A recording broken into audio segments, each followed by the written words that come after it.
Good morning, good afternoon, and good evening. I'm the Takanome, and welcome to my humble slices of the internet that are my Twitch and YouTube channels. How's everyone doing today? Hope that you're having a good day today and maybe even a good weekend. If not, well, hopefully this spooky reading stream will be a little bit of a bright spot or dark spot on your day. As you may have noticed, I said that today is the Halloween special. So, happy Halloween, everyone. I do hope that you all stay safe today or next week as trick or treating gets done, or if you're partying or anything of that sort. I see a message from Aniki here. I'm glad that everyone's doing fine, and welcome to this special edition of the reading stream. Now, tonight is a little different from our normal format. First, we do not have just one story, we have six stories.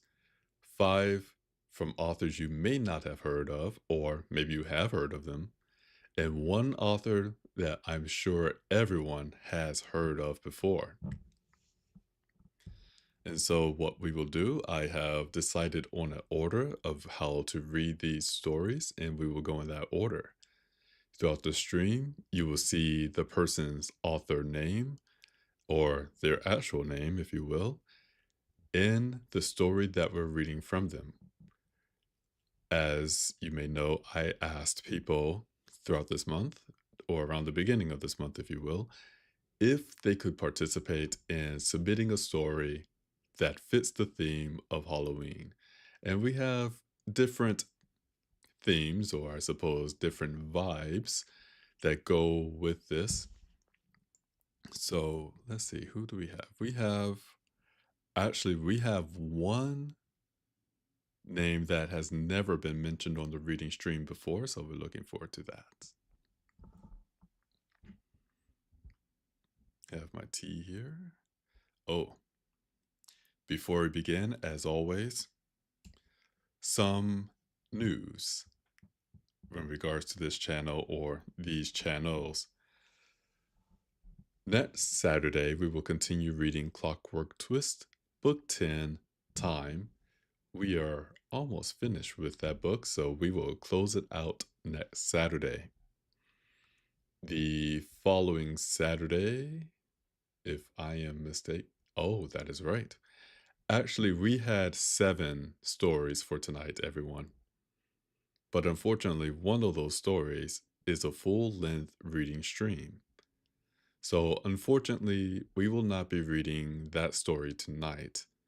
Instead, after we finish Clockwork Twist, Book 10, there will be another special stream, if you will, dedicated to that one story we could not read tonight. And before I continue, in case anyone who did submit to this project, to this special, if you will, I want to say thank you very much. This Halloween special, of course, we could just read, famous poets or storytellers for Halloween if we wanted to.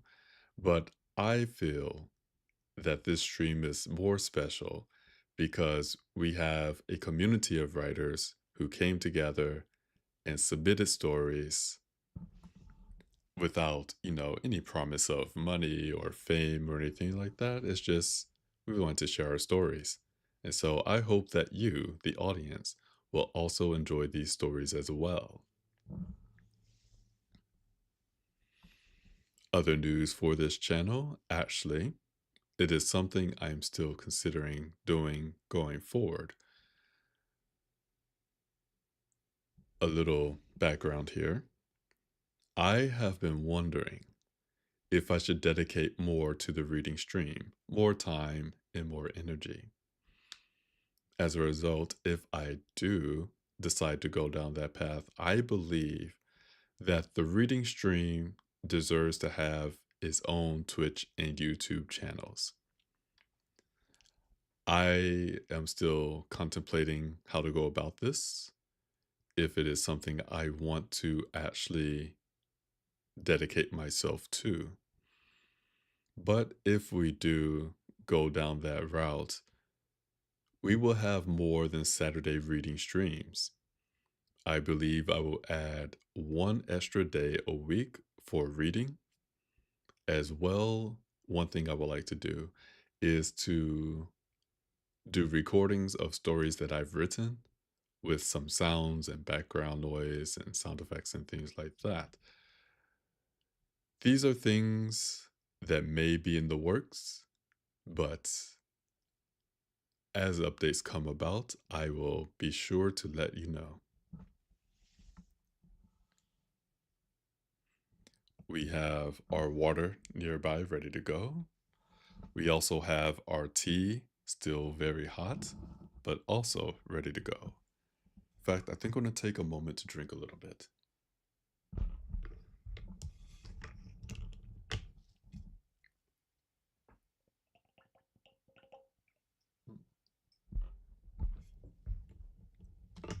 I do not know if I sound any different this time around as well. For this reading stream, I will not be standing up because, well, it's going to be, I believe this will be a rather long stream.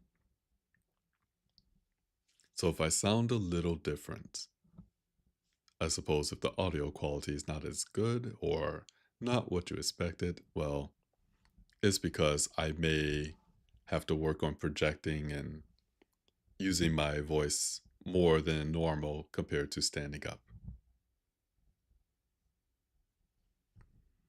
I believe that is everything. So let's go into our first story here. I need to actually bring up all of their stories.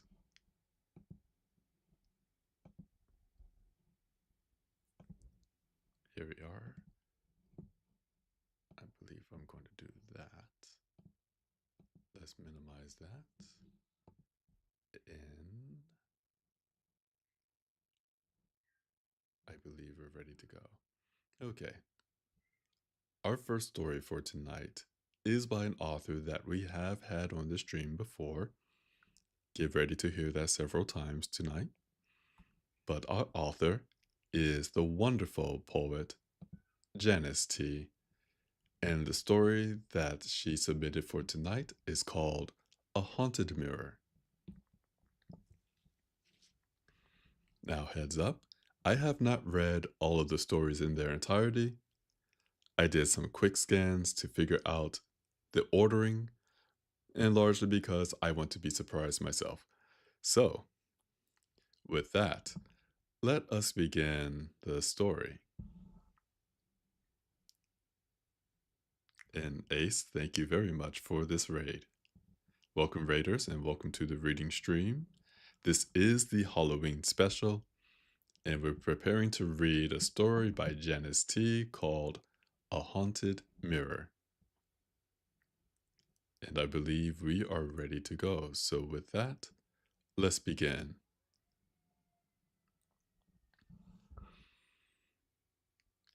The seaside town of Pacifica, where I grew up, is just a few miles south of San Francisco along the California coast.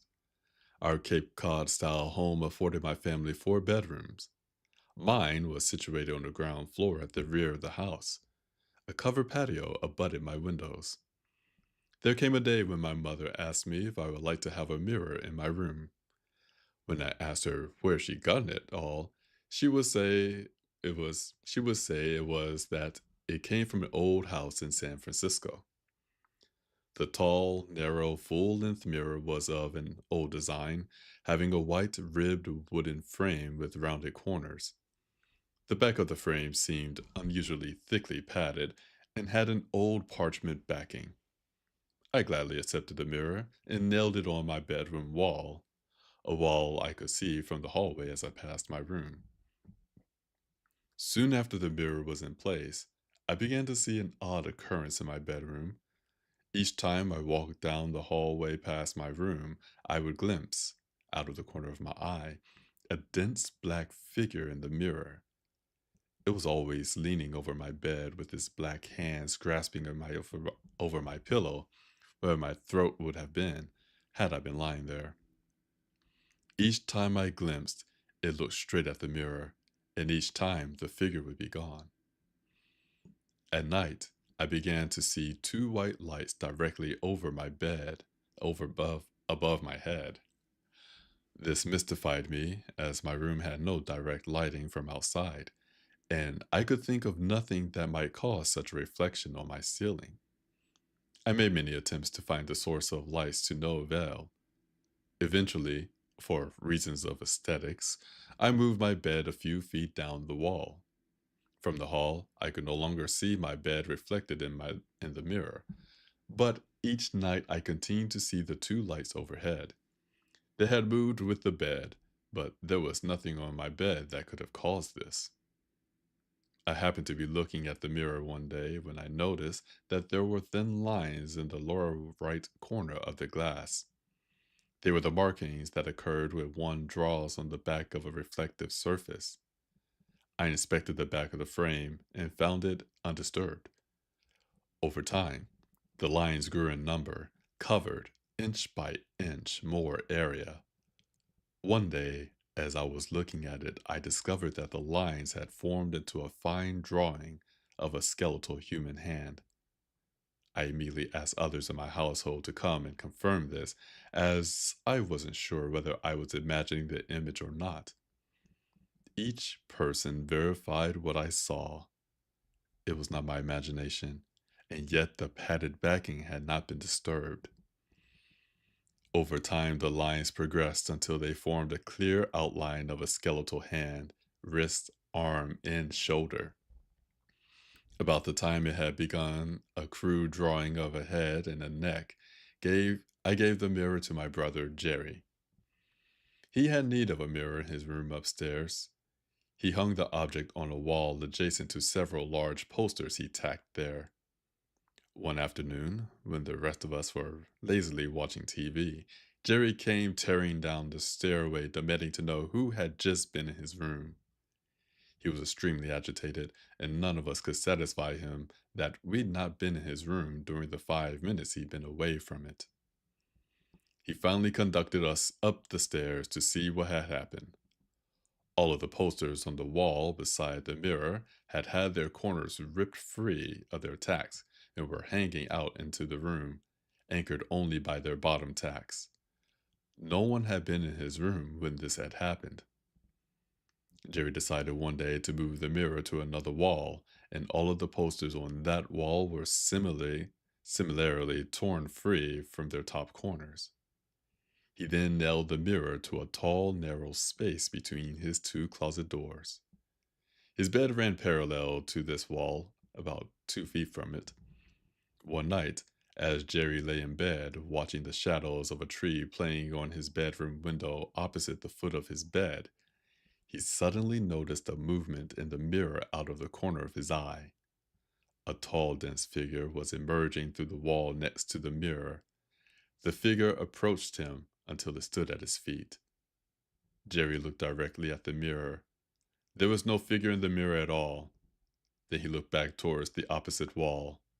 Again, he saw the figure reflected there. Again, out of the corner of his eye. The phantom soon returned to the wall it had come through and disappeared. Diana, a friend of mine, happened to express an interest in the mirror, so Jerry gave it to her. The next morning she showed up at our front door. When I opened the door in answer to her knock, I briefly noticed a white cat by her feet, which quickly bolted out of sight. "When did you get the new cat?" I asked her. Her answer to this was, "We need to talk about that mirror." Diana related how she had temporarily placed the mirror against the wall in her brother's room on the ground floor the night before. In the morning, her brother had demanded that she remove the mirror from his room. He told her that he'd gotten very little sleep all night long because of the mirror, though he could not see anything but the side of the frame from where he lay. No matter how he was pressed, he refused to go into further detail about it. Before Diana could comply with her brother's demand, she happened to see a strange white cat come boldly in through their front open door. She had never seen the cat before, and it followed it with her eyes. It walked through their living room, looking neither left nor right, and walked straight to her brother's bedroom. When she followed after it, she found the cat sitting in front of the mirror. It looked directly at the mirror, then turned its head and looked into Diana's eyes, and then at the mirror again. It did this several times. Feeling very disturbed by this, she decided to visit me, and the cat joined her, staying right beside her until I opened the front door. The mirror then found itself amongst other items in our storage room in the backyard. There it stayed until Steve, a friend of Jerry's, asked if he could have it. Steve soon moved to Spokane, Washington, and took the mirror with him. He took for his bedroom an unfinished area of the basement. The space was cordoned off by freshly hewn wooden beams, and Steve hung up posters and fabric to create finished walls. He hammered 3/4 inch nails through the frame of the mirror solidly into the young beams. A few months later, Jerry flew to Spokane to spend a few weeks with Steve. He and Steve were sitting upstairs in the kitchen one day. At one point, Steve was on the phone with his girlfriend while Jerry sat nearby fiddling with something on the table when, out of nowhere, they heard a huge noise from the basement. It sounded as if an entire warehouse of glass had exploded. While Steve stayed on the phone, Jerry volunteered to go down to see what had happened. As he descended the long stairway, Jerry began to feel something very cold and clammy began to manifest in his core and then spread to his extremities as he approached Steve's room. Startled by what he saw, he mounted the stairs in 3 strides, leaving the eerie physical sensation behind him. Jerry stood in the doorway staring at Steve, unable to speak. With Steve behind him, he again descended the stairs. There on the floor of Steve's room lay the mirror. It had somehow come loose from the beams and fallen to the floor, but it hadn't simply fallen there. The full-length mirror had detached itself, rotated 90 degrees, and landed parallel to the wall. The entire mirror had shattered into slivers, but all of these slivers had been confined within the edges of the frame. Finally, I asked my mom how she had obtained the mirror. "It was your grandmother's mirror," she told me. She confided that my grandmother, who lived alone in an apartment in San Francisco, had been having a tough time at one point. She resorted to drinking and had stopped eating early. One night, she suffered a heart attack, fell from her chair, and led it in front of the mirror, where she died. Sometime later, I asked Steve, an individual gifted with some psychic ability, what he had sensed about the mirror. He related that there was something wrong about it, but that whatever it was, it never meant anyone any harm. He also said that by the time the mirror had broken, the lines of his face had completed all the details I had seen in the inclusion of an entire left skeletal rib cage. His take on it was that it seemed only to want our attention, as if all it wanted was for someone to break it. Failing this, it ended up destroying itself.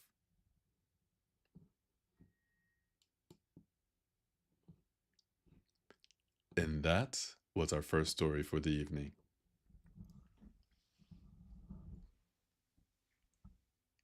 We're going to take a sip of water here.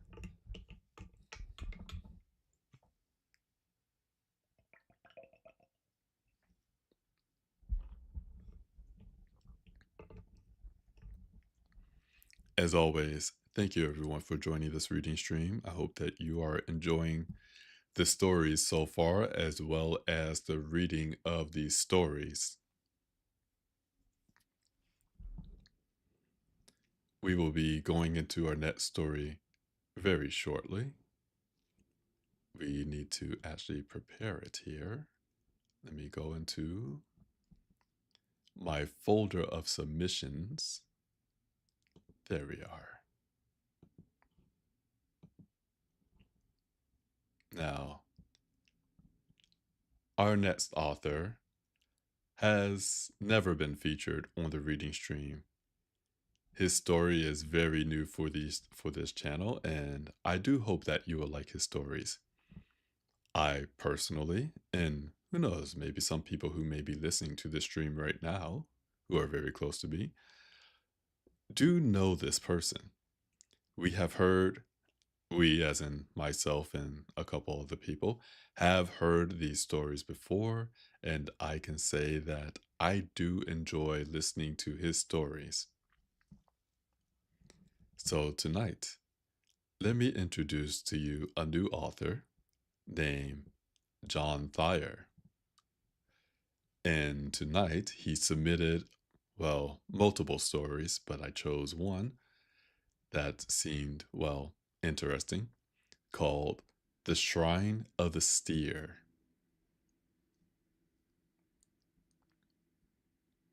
And if everyone is ready, let's begin.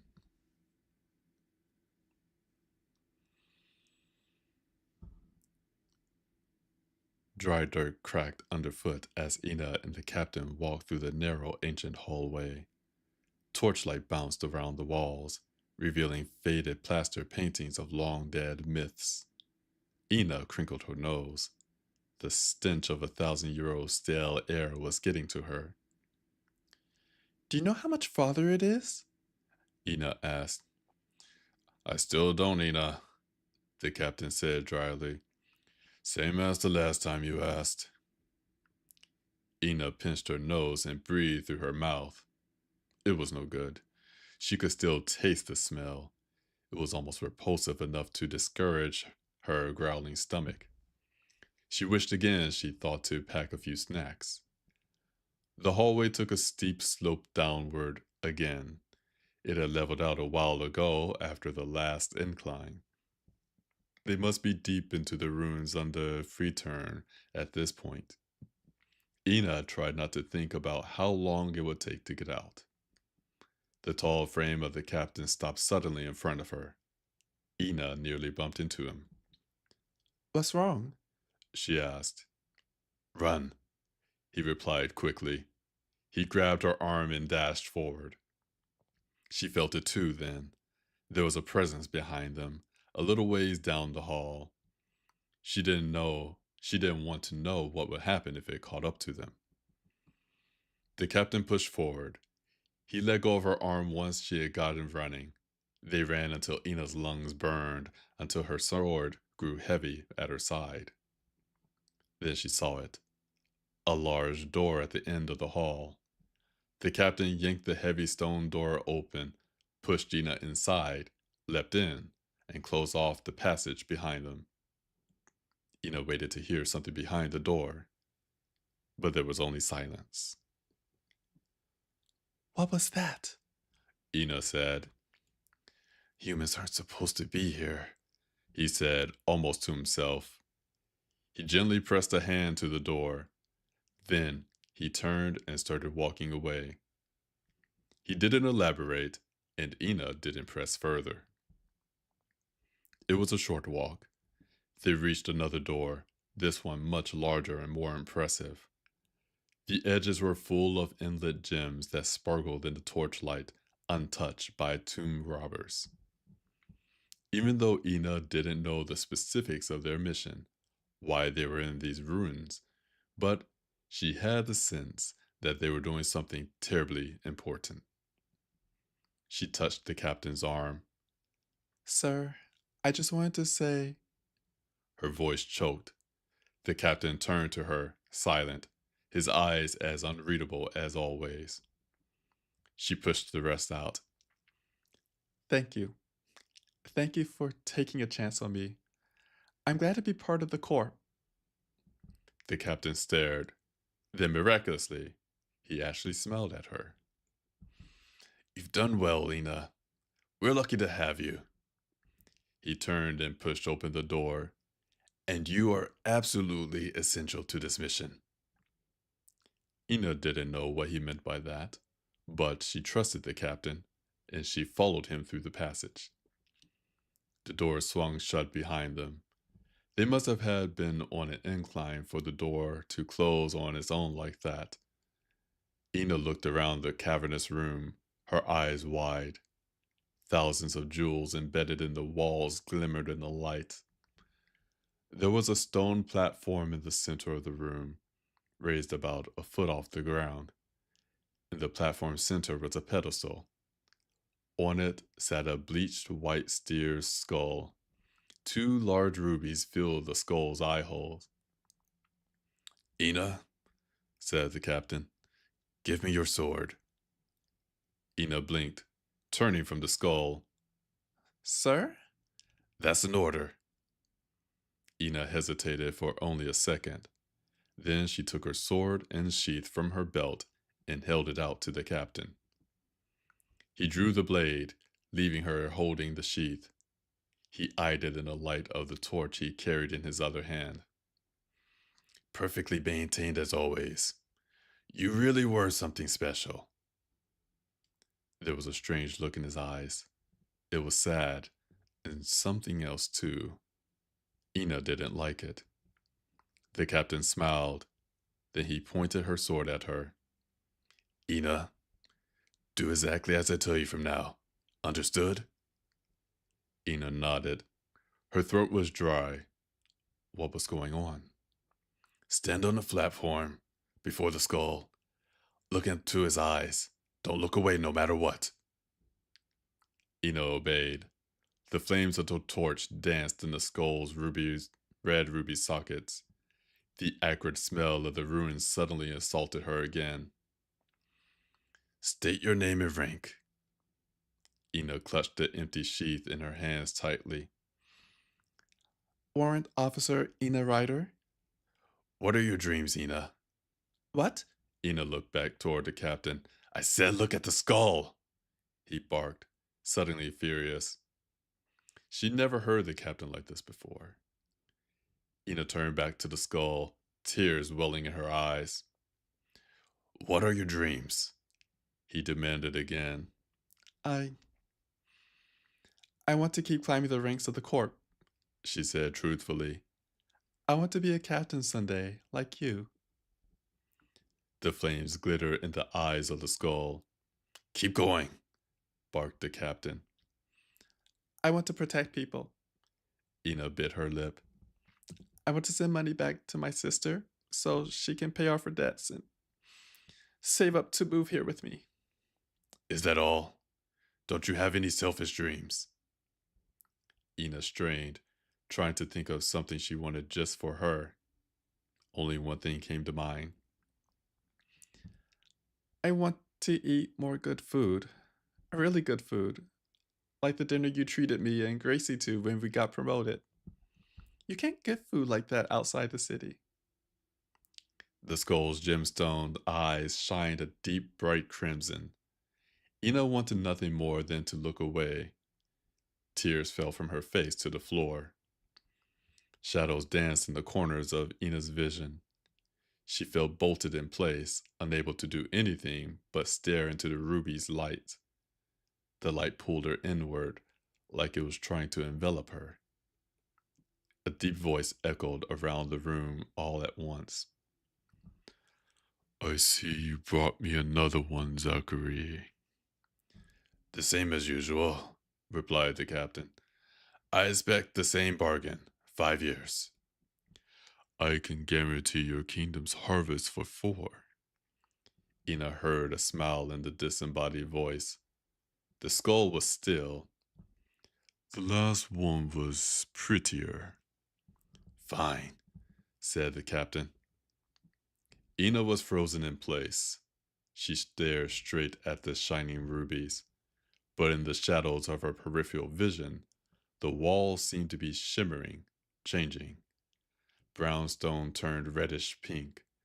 She couldn't look directly to see, but the gems surrounding them felt more like thousands of bright white eyes staring directly at her.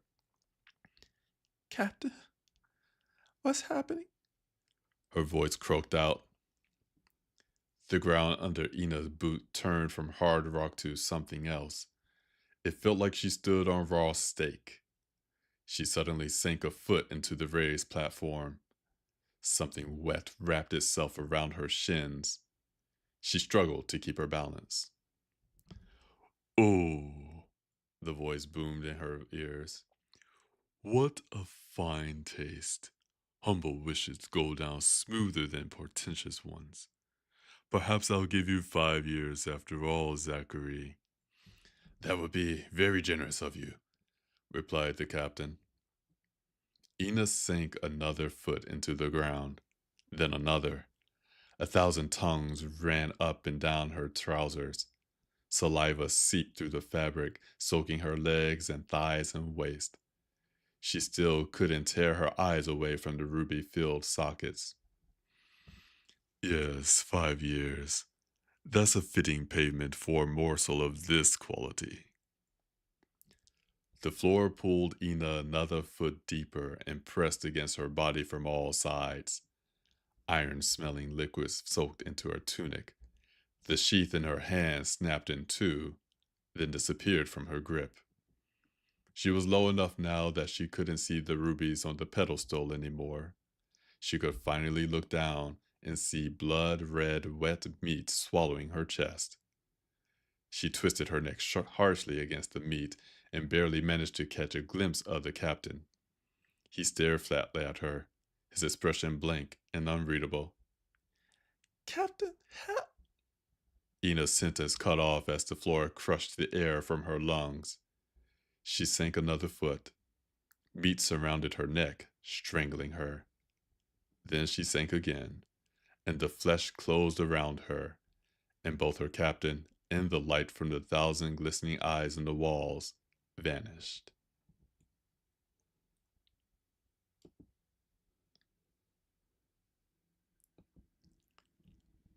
And we're going to take a quick break here. Once again, I do hope that everyone is enjoying the stories tonight.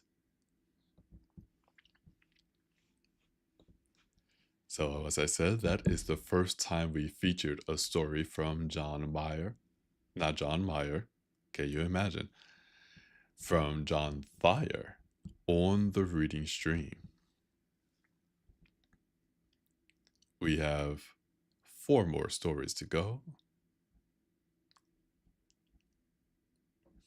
I said, so scary. Well, I do enjoy his stories as well.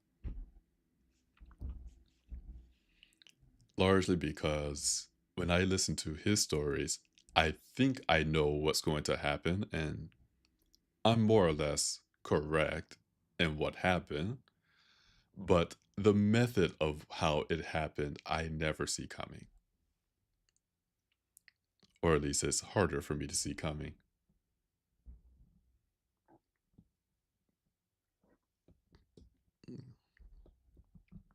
I'm going to take another quick break here. We have some tea with us. From Mythical, they used to call me a Thayer back in the day. Oh dear me. Mythical, it is not that kind of stream. Save it for another one.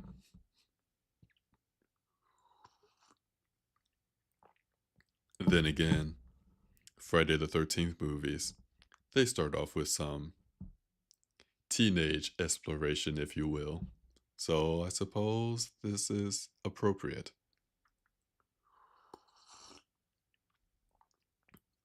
And some people enjoy being scare-roused.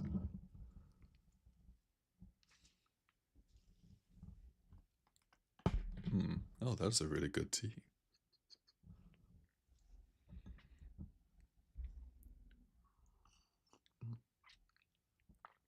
Before we continue, once again, I want to thank everyone who submitted a story for this reading stream.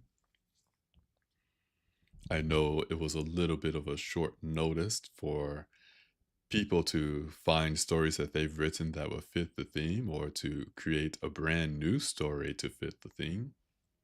But nevertheless, I am very appreciative of it. And for everyone who is listening, thank you for being here as well, whether you're here live or you're listening to the VOD on Twitch or YouTube. As I've said before, I appreciate all of the support that these channels receive, whether it is likes or follows, subscriptions, or you simply tell your friends and family and say, hey, there's this guy on Twitch and YouTube who likes to read stories. In fact, if you have a story you want to share with him for the entire world, if you will, let him know.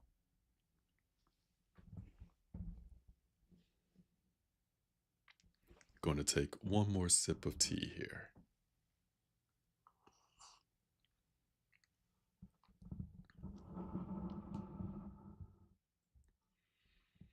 Now, we are about a third of the way of the stories that we have left, but trust me, we are not a third of the way through this reading stream. I believe we have perhaps at least another hour's worth of material to go. So, again, sit tight, everyone, and let's go into our next story. This person, the story we're going to introduce next, well, for long-time listeners of the reading stream, you have actually heard stories from this person before. For those who, well, know me or who are part of my regular streams, I suppose my gaming streams, if you will, you too will know this person. This person is Sierra Darren, and her title is Nightmare. Now you may be thinking to yourself, Taka, I do not know who Sierra Darren is. Or maybe you thought, wow, it's been a while since we heard the author of the Adelaide series. Or maybe you know her from her other series, the Collins series, that is available on Amazon and Kobo. Well, for everyone else, this person, Sierra Darren, is also known as Miss Taka. That is right, this is a story from Miss Taka, my wife. Now, she, unlike me, is a professional author, so we're going to see what story she has for us today. Now, it is called Nightmare. And with that, let's begin. She had the face of an angel and the mouth of a demon stretched across her Botelli cheeks. Skin pooled on the bones on her shoulders. Blue veins furrows beneath alabaster skin. Her breast pointed beneath the caress of the wind, thin, empty tools of her trade. I got a good figure, she slurred, swaying forward, on account that I don't often feed. The last words were said with a snarl. She grabbed my wrist, pushing me back towards the door of the inn. I crossed my arms to keep her from laying her claws on my heart. Cold. That was her touch. I shoved hard and she fell back, off the stoop into the water of the street. She lay there, sprawled under the light rain. What did you do? A man said, balding in his early 50s, rotund and slightly flushed from a beer. She was trying to get in. I think she has a disease. There are lesions. I got a woman and children stranded here. The man glanced at the puddle where she lay. Can't let her in, he said. Better board the place up. She'll be back. What? Look. I glanced at the puddle. She was gone. You can't kill that one, the man said. He cast me a knowing glance. Better board the place up. I glanced around. The door was half off its hinges. There was supposed to be a quick stop, gather evidence of an old crime, move on. But the storm was raging. The bridge washed out, and the two children were looking at me from around the balustrade of the stairs, wide-eyed and refugees from the inclement weather like myself. I have nails, the man said. How'll she walk away from that? You can't kill that one, the man repeated. The mother of the children, her hair frizzed out from the storm, stepped into the hall. There were grease stains from where she had been trying to make her Jeep run. She held a candle in front of her. Let's find wood, I said. We might have a hurricane on our hands. The man grunted and disappeared into the darkness. It was deep dark when all the windows and doors were covered. She was clawing at the front door before we had finished. The wind and the rain lashed down. We could hear those nails on the plywood. This is always the worst part, the man said, tipping back his bottle of beer. The women and her children huddled near the old fireplace where I started a flame. What do you mean? The mother said. The man glanced at the door. How do you find forgiveness when there's no one left? He asked. Then he disappeared. Outside, the claws on the door ceased. There was a sound like a cat screaming and a ripping noise. The women and I covered the children's ears. We locked eyes until the sound ceased.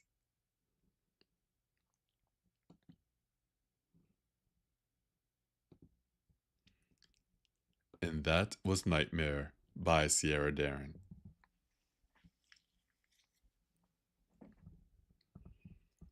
I actually spoke with her a little bit before the reading stream started. And she was surprised to find out that she actually had the shortest story of the night.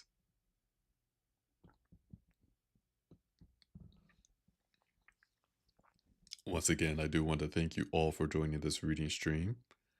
Hope you are enjoying the stories as well as the reading of these stories.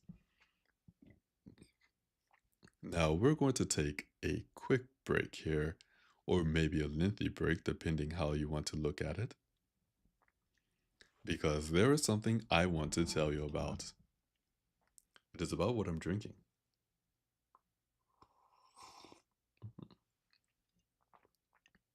You may be saying, why, Taka? We know exactly what you're drinking. To which I say, no, you do not. Because we're doing something a little different. That's right. We're drinking a different tea tonight from other nights.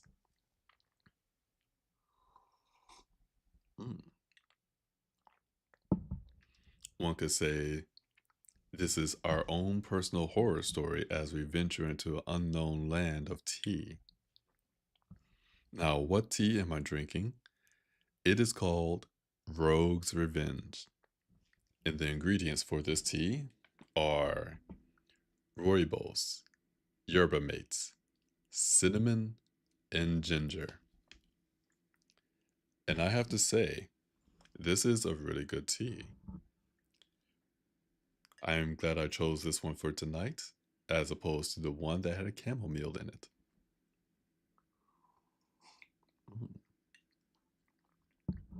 Now, you may be thinking to yourself, Taka, that tea, Rogue's Revenge, sounds very delicious. Where can I find tea like this? Don't tell me it's Friday afternoon, the tea shop in Seattle, Washington. No, I won't say that. Instead, I will say you can find this tea in a wonderful tea shop called Friday Afternoon, the tea shop in Seattle, Washington. I just added the word wonderful. That is right. It is time for our unsponsored sponsorship that we're going to pretend is a sponsorship, even though it's not a sponsorship because they never sponsored this stream before. Friday Afternoon. If you go to their website, www.fridaytea.com, you will find a wide variety of teas that I know will tickle your fancies.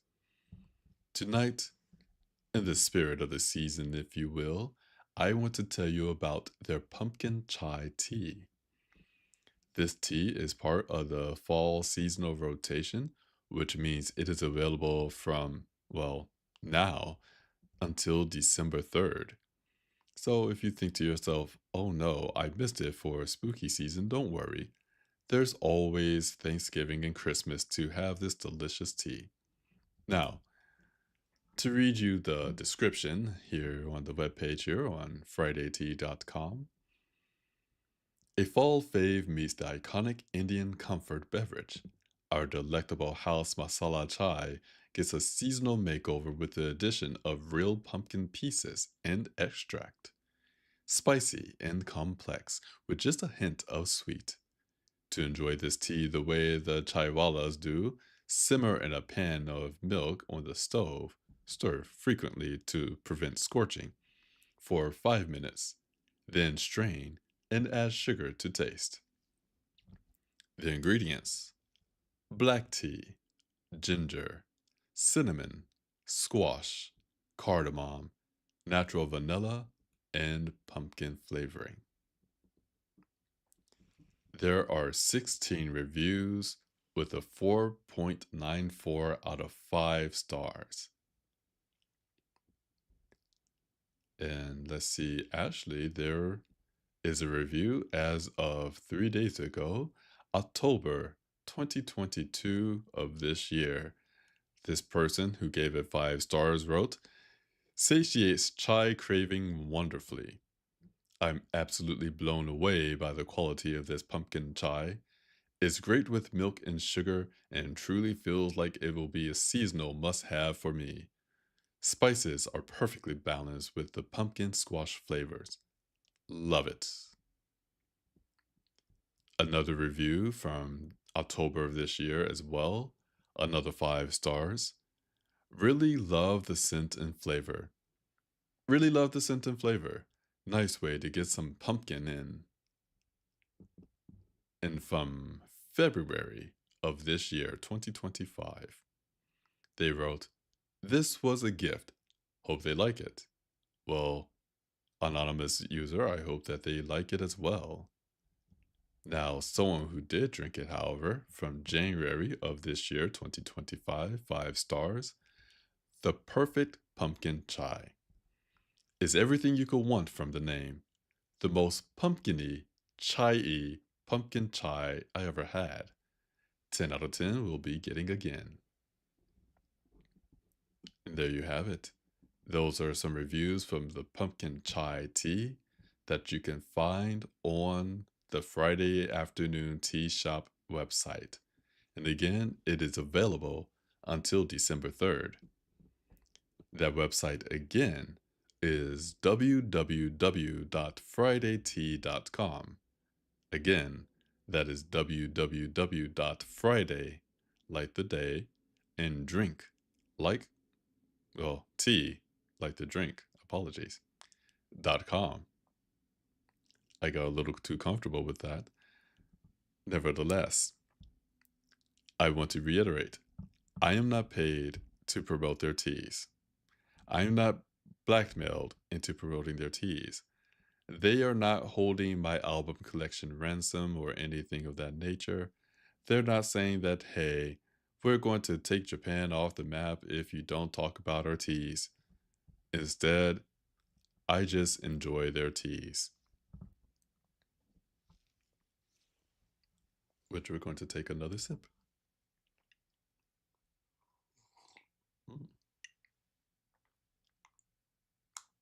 I'm actually halfway through this cup. That's a little unexpected.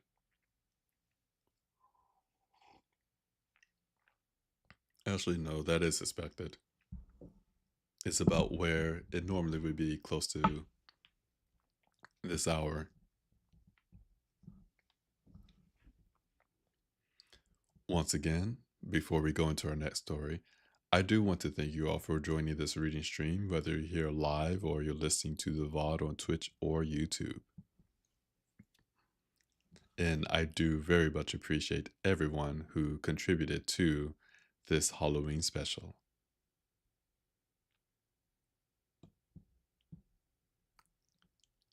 Next author.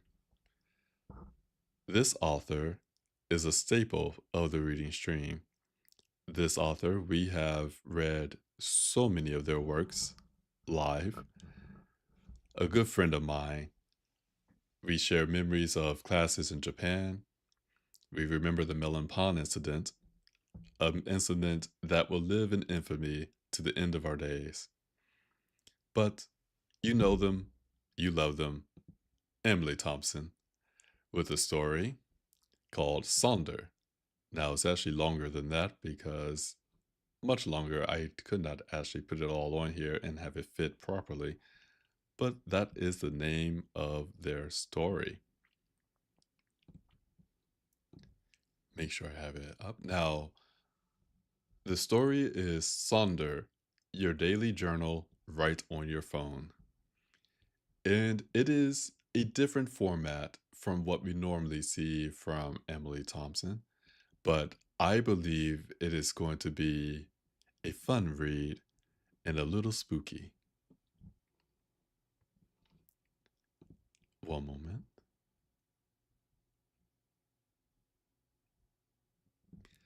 I thought I heard a concerning noise, and no, not for dramatic effect.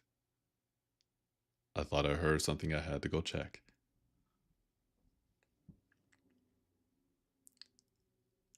From the author themselves, thanks for the reminder. I finally ordered some Fairy Queen.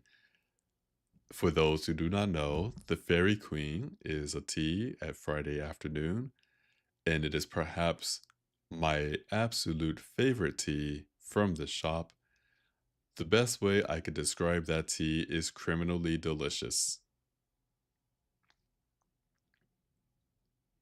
So I'm happy to see that Erudite was able to get the Fairy Queen.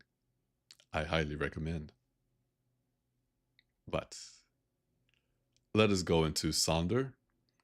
Now, this is read as a journal, so we're going to read it as such. Let's begin.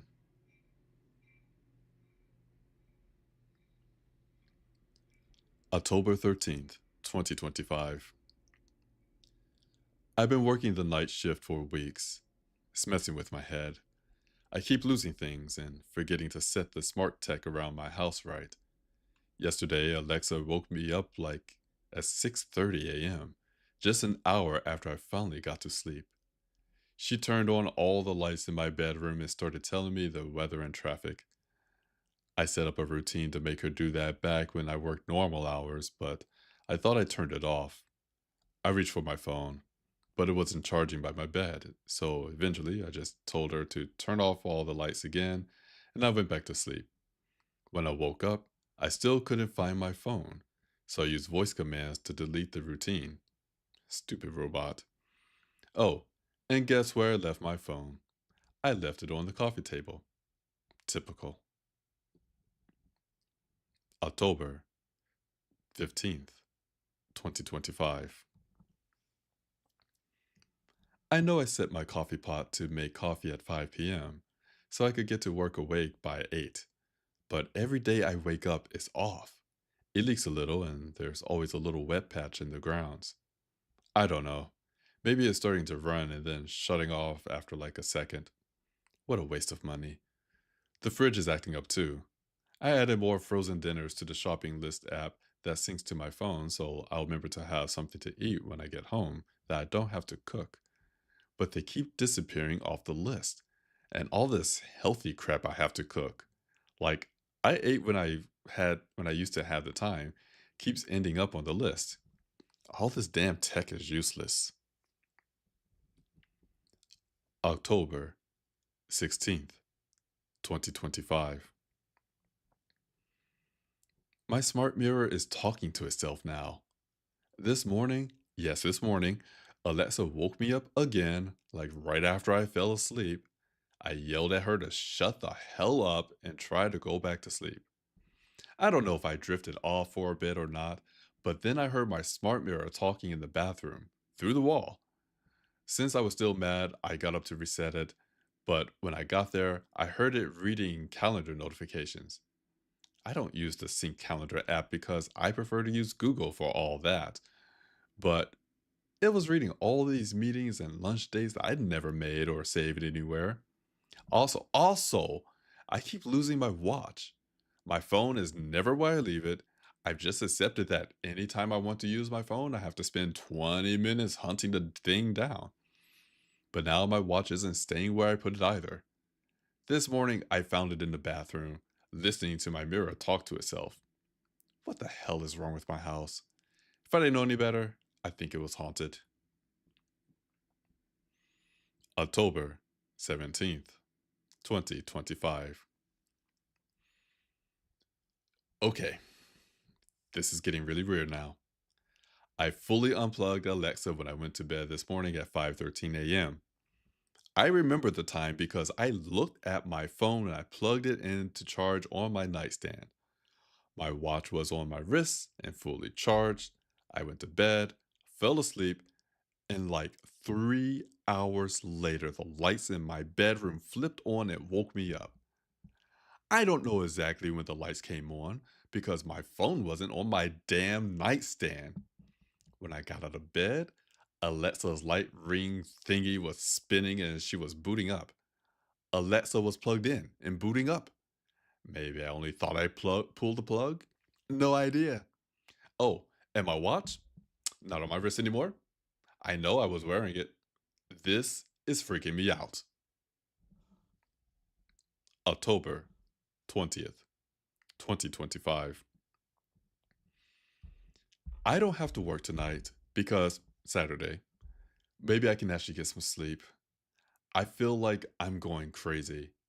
I'm going to unplug Alexa and put the stupid speaker in the living room before I go to bed. I'm going to make sure my phone is on my nightstand and my watch is on my wrist before I go to bed. And just for good measure, in case I got the worst kind of troll or some wannabe influencer playing some kind of prank on me, I'm going to lock the door of my bedroom too. I've given up on coffee pot. The mirror's insane. Whatever, don't care. Need sleep. Oh, good thing I stopped by the 24-hour mini mart on the way home yesterday and got a few dinners because Fridge Boy refuses to save anything I add to the list for more than 5 minutes. Just adding this, it is 5:25 a.m. My watch is on my wrist, my door is locked, and I'm currently typing on my phone. As soon as I save this, I'm putting it on my nightstand to charge. I will get sleep. This is the night. I can feel it. Good luck, everybody. Oh my God. Oh my God. The cops are surrounding my house. There's like three cruisers and all these lights. I think someone did break in, but I didn't call them. I just woke up and it's 9 something. I'm afraid to move, or they might shoot me, thinking I'm the intruder. I don't know what to do. Do I call the cops myself? Just be like, I'm here in my own room. Please don't shoot me. Thanks. Or what? I'm so freaked out. If I don't make it out of this, tell everyone Alexa killed me. October 21st, 2025. Okay, so I'm not dead, but I got other problems. I got to write all this down in order so I got a record of it. So the cops. I just sat there in bed, gripping my phone, which had been right where I left it for once, and before I could come up with something to do, the cops just went away. They just left. No idea what the hell that was. I was so tired that I actually fell asleep after all that and didn't wake up until really late, like 6 p.m. ish. However, didn't notice right away because groggy head, but my bedroom door was not locked or closed when I woke up.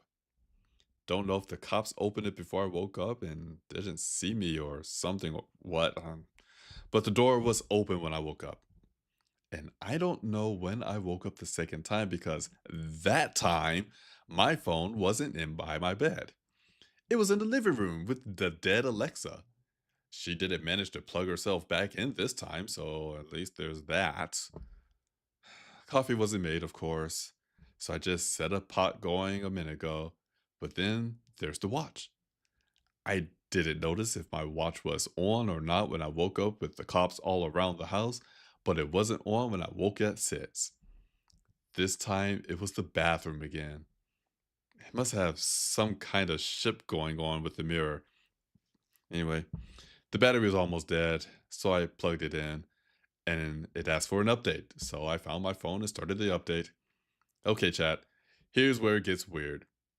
When the watch and app had both updated, I noticed the app's fitness score tracker main page thinking. Now, I only use my watch to track my sleep these days, but since I know I've barely been getting sleep, I haven't been syncing the data or checking it. The app has 5 logged runs, one each day at 7 a.m. for the last week. There's map markers, there's start and stop times, there's statistics. What the hell? Is someone sneaking into my bedroom right after I fall asleep, snatching my watch off my wrist, and then going out for a quick run every day? I mean, smart tech is pretty dumb. I still keep catching the mirror talking to itself.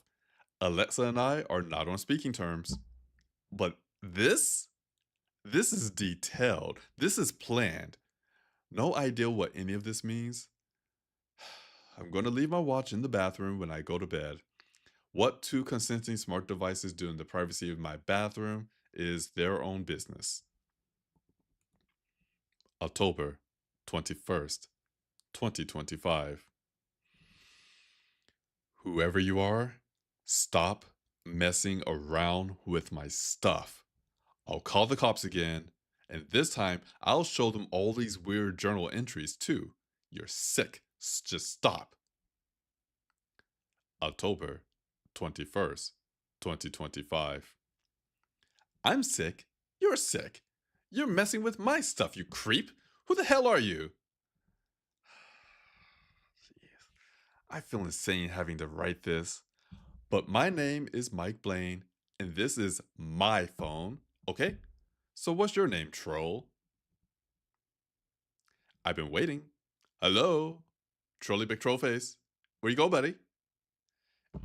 Anyway, no idea what the hell that was, but this is my phone. This is my house. I will use my phone to journal because it's my phone to journal on. What am I going to start using? Pen and paper? Okay, so here's what happened. So that when I get carted away to the loony bin, my state appointed lawyer will have some record to use to bail me out. I wrote the first entry for today, October 21st, and then put my phone down in the living room on the coffee table to go get some coffee. All my mugs were dirty, even though I know I washed them, but whatever. So I had to clean the first one and then get some coffee. I should probably buy another mug or two. This keeps happening. So when I went back to the living room, I picked up my phone again. Sonder was still open, and that weird extra message was there. Spooky, right? It is October. Ooh. No, of course it's not a ghost. Seriously, chat. I got up immediately, went to the front door, and opened it, expecting to find some TikToker with a phone up saying, "Is this a prank, bro?" But there was nothing. No one.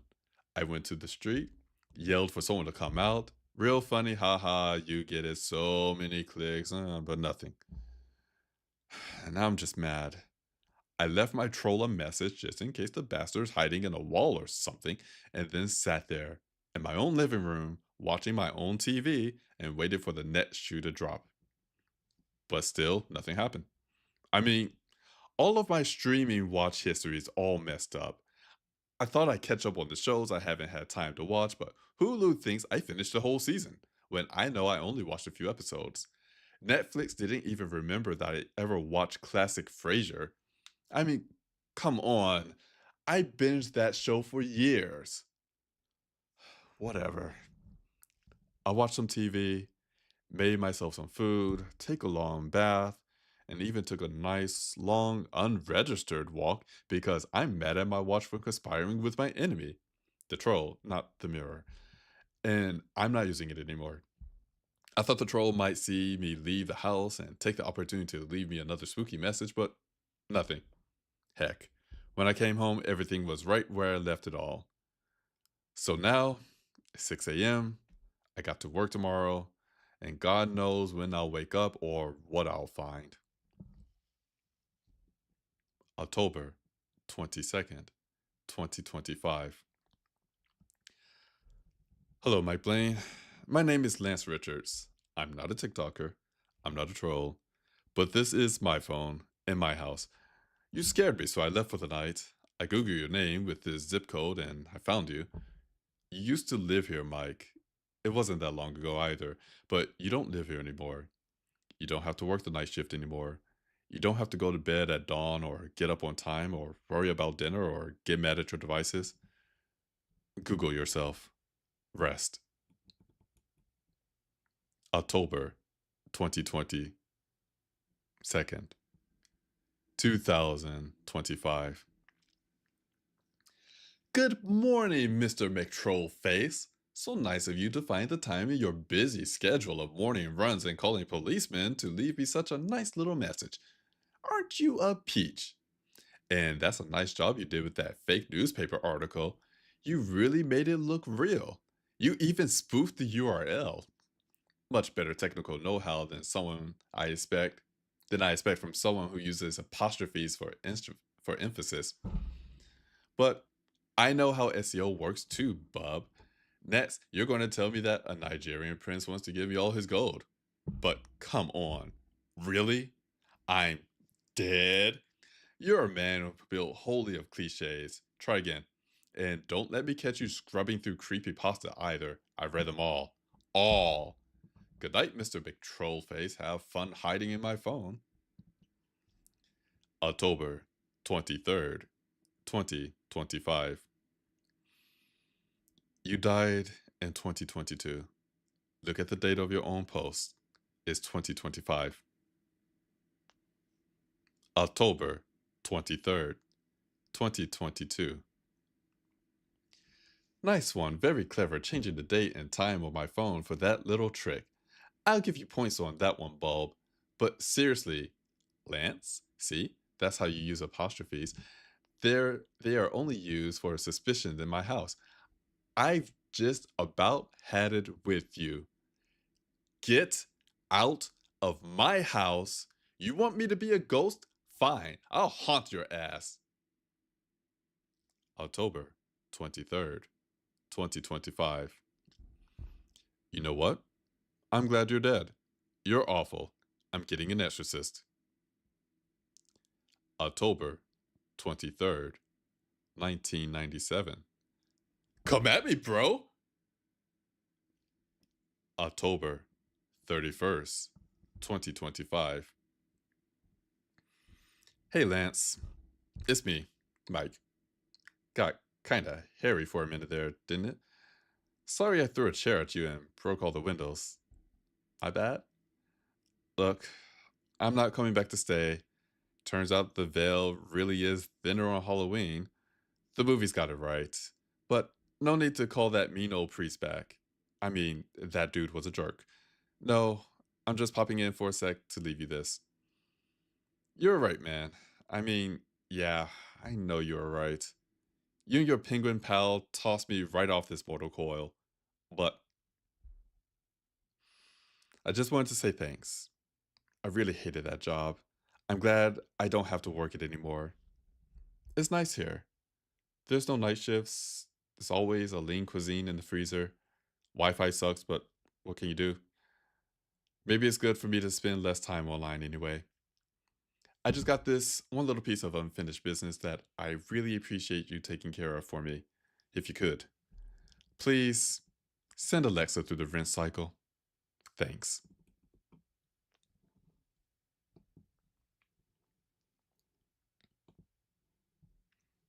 And that was Emily Thompson's story for tonight.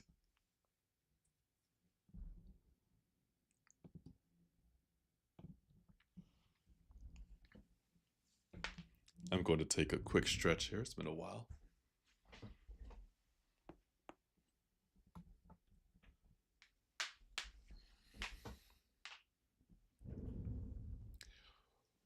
We have two more stories for the evening.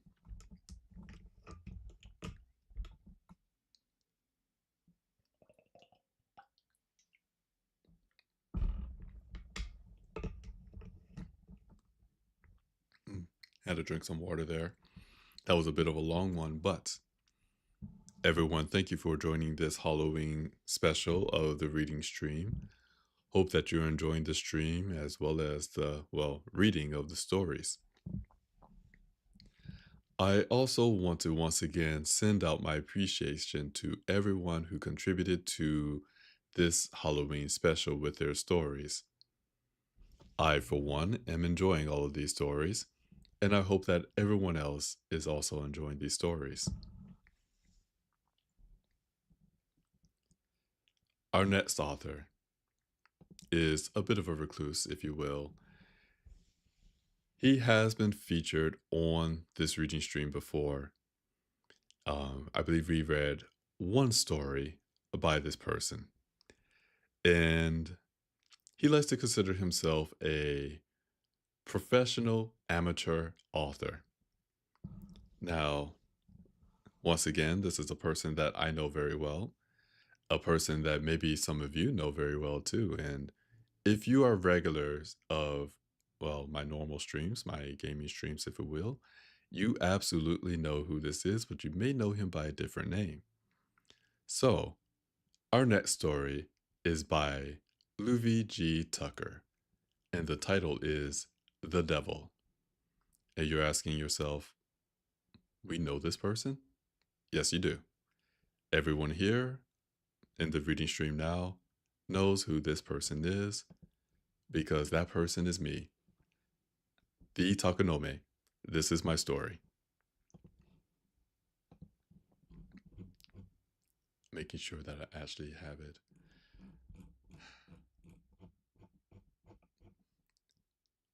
In hindsight, I should have moved this one further up in the lineup. Very well. Before we begin, actually, we're going to extend our break a little bit more because this story is a little long, and so is our final story.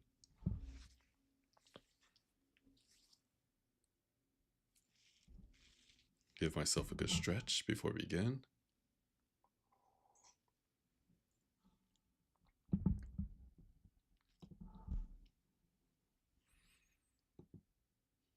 Very well. With that, let's begin the story, The Devil by Luigi Tucker.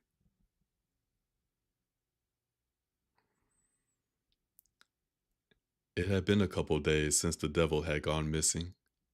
News of his disappearance had spread throughout the cluster of towns that depend on the devil. Many of the younger townsfolk panicked. Others, who had experienced this situation before, calmly stated that it was simply time to choose a new devil. Each town held an election of sorts to who would be a suitable devil. Once all candidates were chosen, they all met in the largest town to pick the winner. Marcus stood on the wooden stage in the town center with the mayor working the crowd, 5 other devil hopefuls, and the beautiful Miss Toe holding a hat full of folded slips of white paper. Occasionally, he and Miss Toe locked eyes. She kept her smiles and poise, but Marcus saw the pain in her eyes. He knew she was praying the mayor did not pull his name. If the devil had not gone missing, Marcus and Miss Toe would be discussing marriage instead of facing permanent separation. In a sense, Marcus wished the devil did not vanish. He loved Miss Toe, still did. However, when the opportunity to be the next devil came, he couldn't say no. The devil was an honorable, praiseworthy, and much needed role. He had known this since he asked his parents years ago. They explained that their ancestors had interpreted parts of the Bible wrong. There was a God. Jesus did perform his miracles. And yes, Jesus did die for the world's sins and return to heaven. That was where the interpretations veered off. Marcus's parents further explained people of the past often declared when the rapture would come. Centuries of predictions, yet it never happened.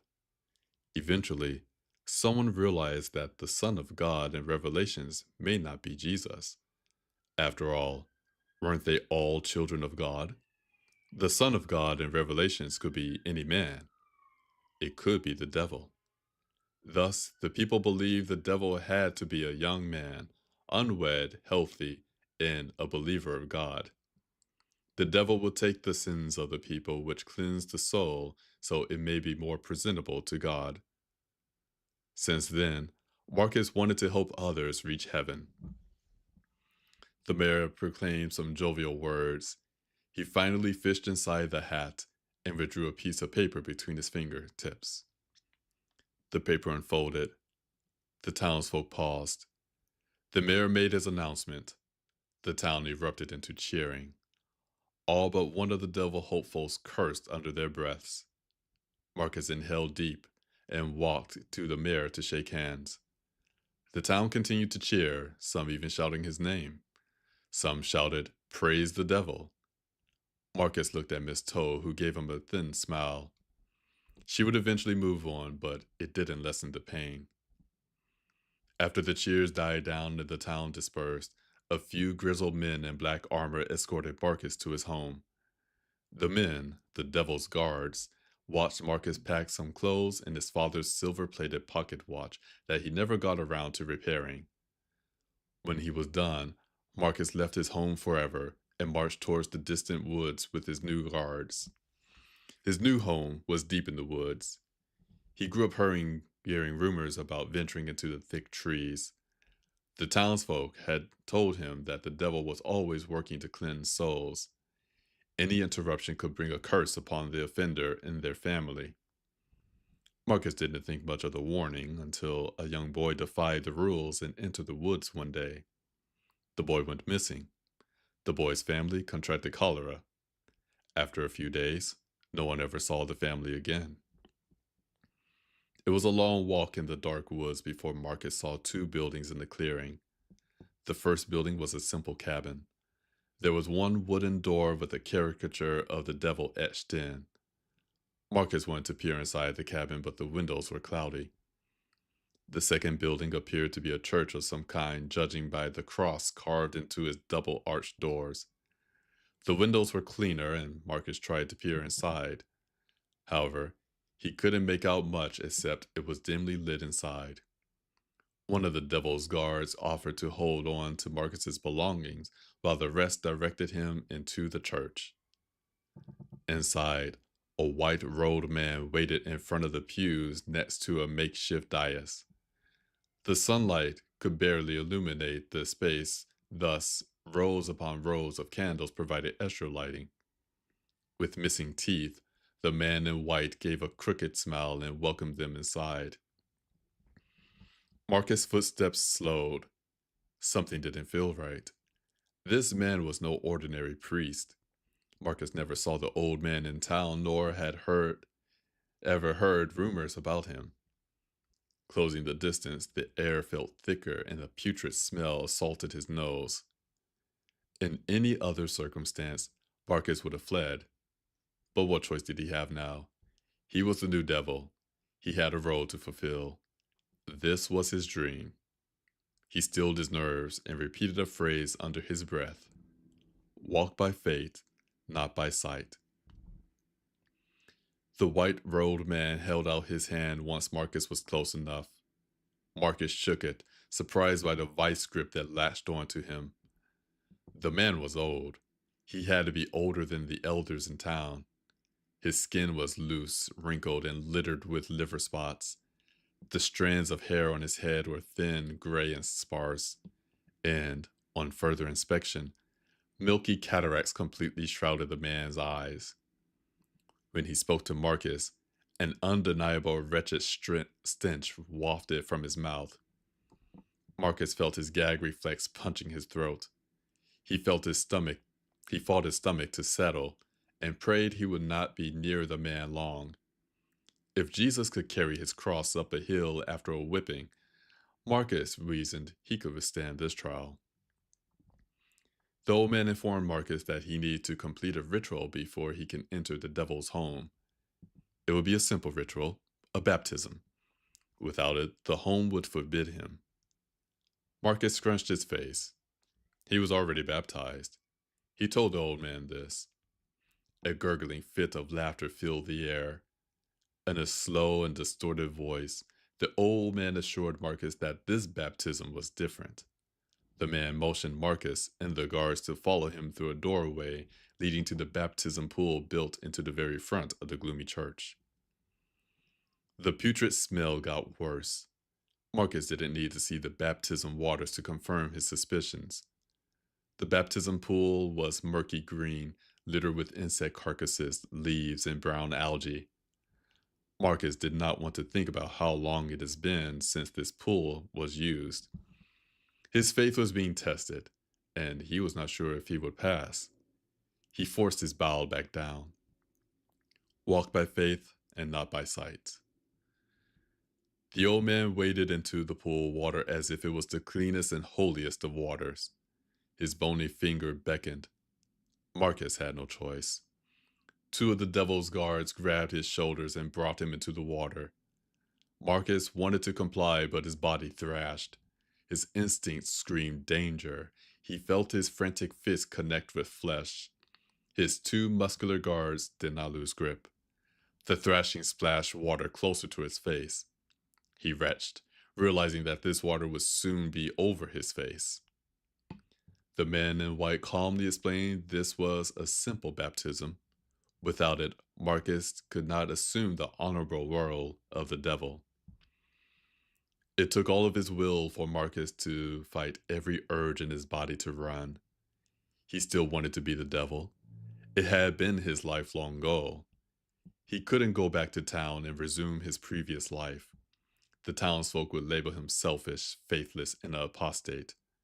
Miss Toad would look at him in disgust. There was no other life once chosen to be the devil. The old man gave the signal. Foul, tepid water rushed over Marcus's head as the guards dunked him in. Marcus managed to hold his breath before the plunge. He told himself he just had to wait a couple seconds. He tried to distract his mind from thinking what might be in the water. It wasn't enough. Something brushed against his leg. Panicked, he gulped in the swampy water. He flailed his arms, struggling to come up for air. The guards continued to hold him beneath the water. Marcus's lungs burned, his mind raced. He struggled more, but with nothing to push off against, he was helpless. He was out of time. His mouth opened again. After a second violation in his mouth, he was pulled out. His stomach heaved, bile poured into the waters. He tried to dispel more of the water, but the old man snatched his chin with that unworldly vice grip. Without warning, the old man squeezed Marcus's mouth open and kissed him. A bumpy, slimy tongue greeted Marcus's. The ritual was complete. Marcus stumbled out of the church, dropping to his hands and knees. More bile spewed out. His faith had never been tested in such a wretched way. Standing behind him, the devil's guards waited for him to recompose himself. Eventually, Marcus pushed himself back onto his feet, and his guards assisted him to the simple cabin. He looked forward to brushing his teeth. The swamp pool and the old man's scent lingered in his mouth. His stomach convulsed again, but nothing came up this time.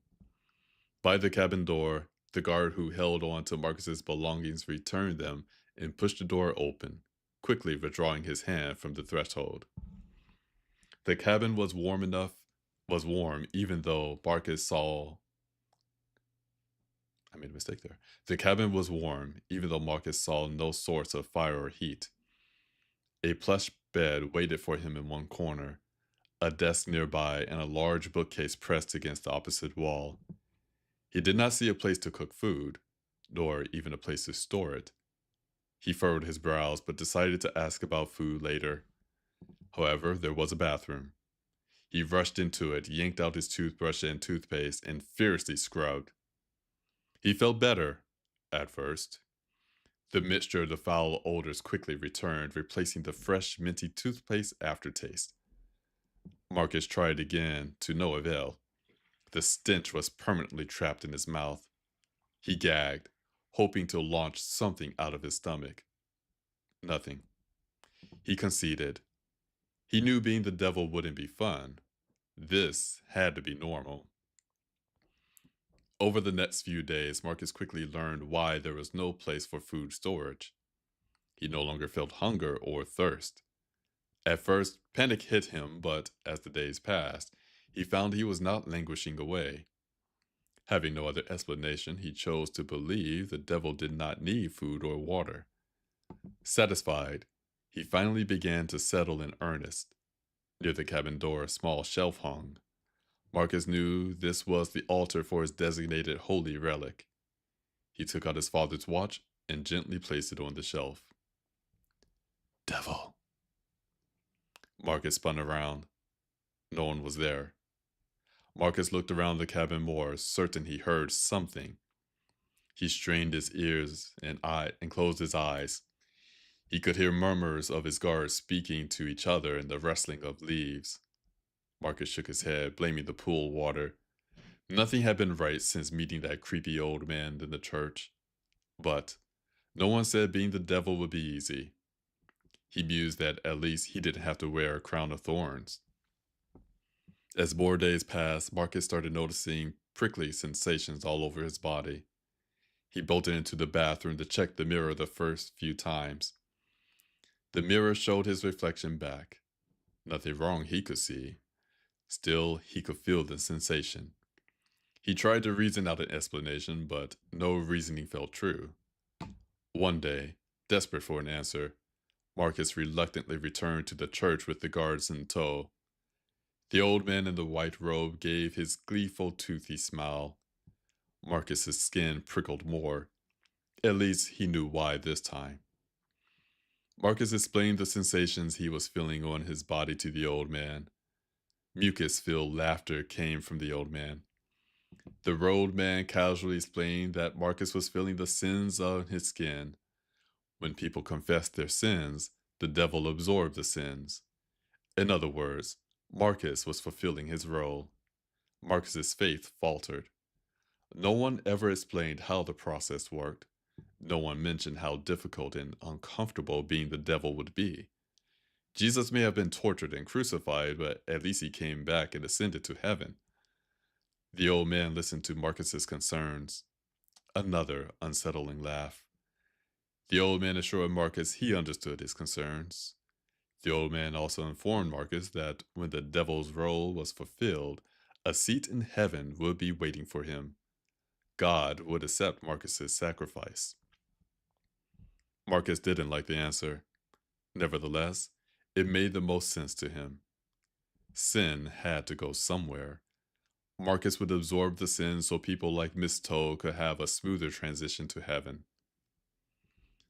One morning, Marcus woke up scratching himself. He figured it was more of the same. People confessed their sins and his body took it in. Except the urge to scratch was unbearable.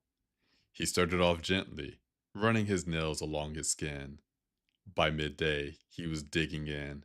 He scratched and scratched, tearing skin open and off. Blood spilled onto the floor. It was not enough. He flew into the bathroom, nearly crashing into the mirror. The mirror showed nothing wrong. The itching was finally gone. Marcus thoroughly inspected his body with his hands. His skin was as smooth as the day he first arrived. He checked under his fingernails for evidence of his ailments, but they were free of loose skin and blood. He looked back into the main room of the cabin. Clean. Devil. Marcus spun and backed against the mirror, cracking it. He cursed, but didn't lose focus.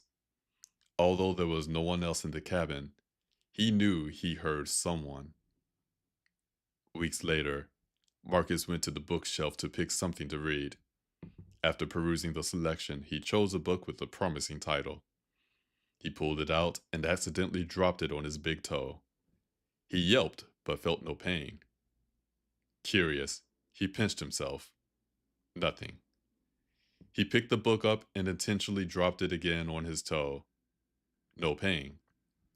He then hurled the book down, slapped himself, and dug his nails as hard as he could into his skin. Still nothing. Devil.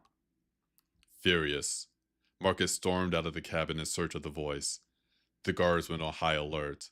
They spent 5 minutes on the warm summer twilight hunting for a culprit. When they found nothing, Marcus interrogated his guards. They all promised they would never prank the devil. None of them wanted to be denied entry to heaven. Marcus's suspicions lingered, but he accepted their answer.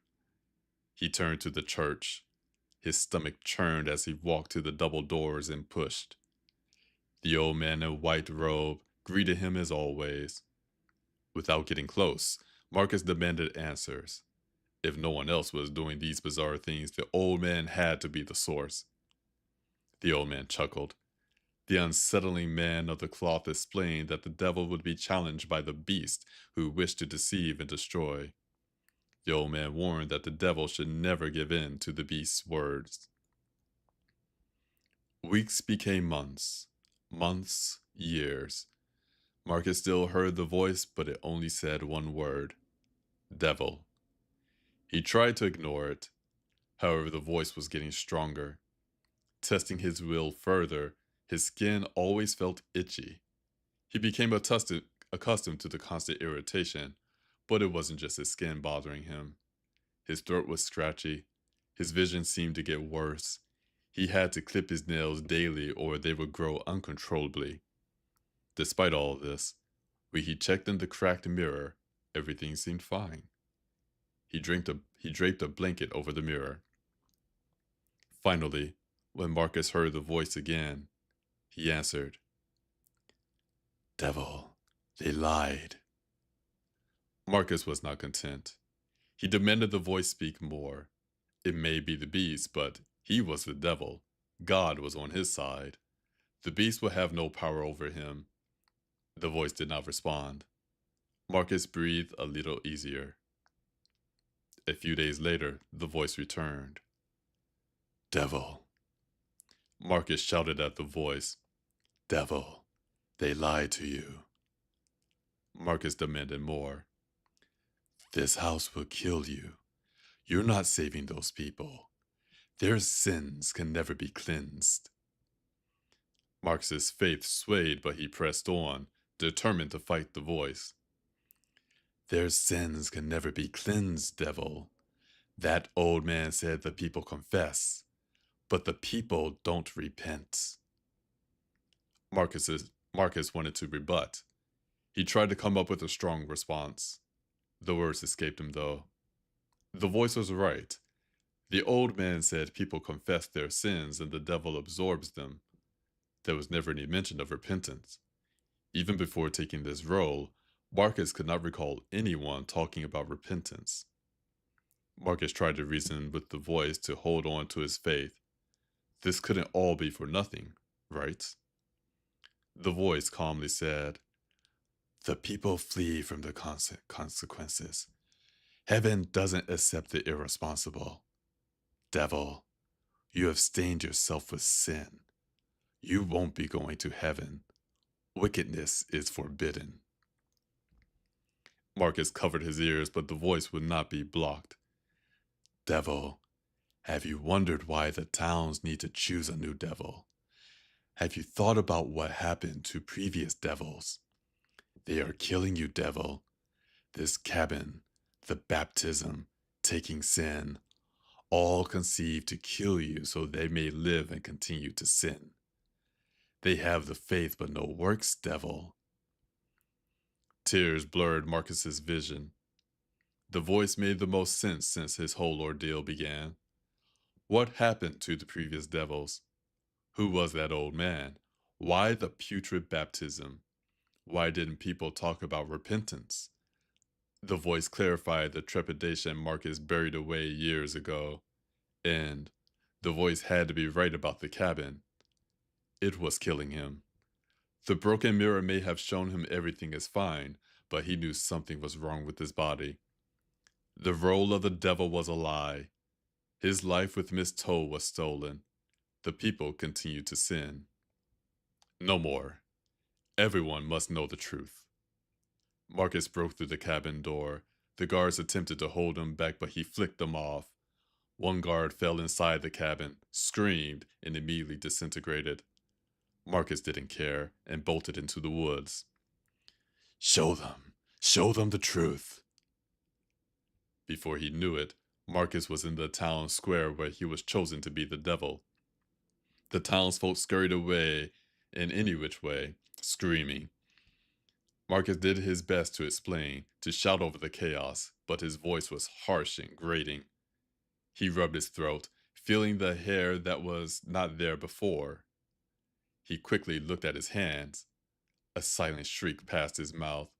Thick black fur covered the back of his hands, extending as far as he could see on his arms.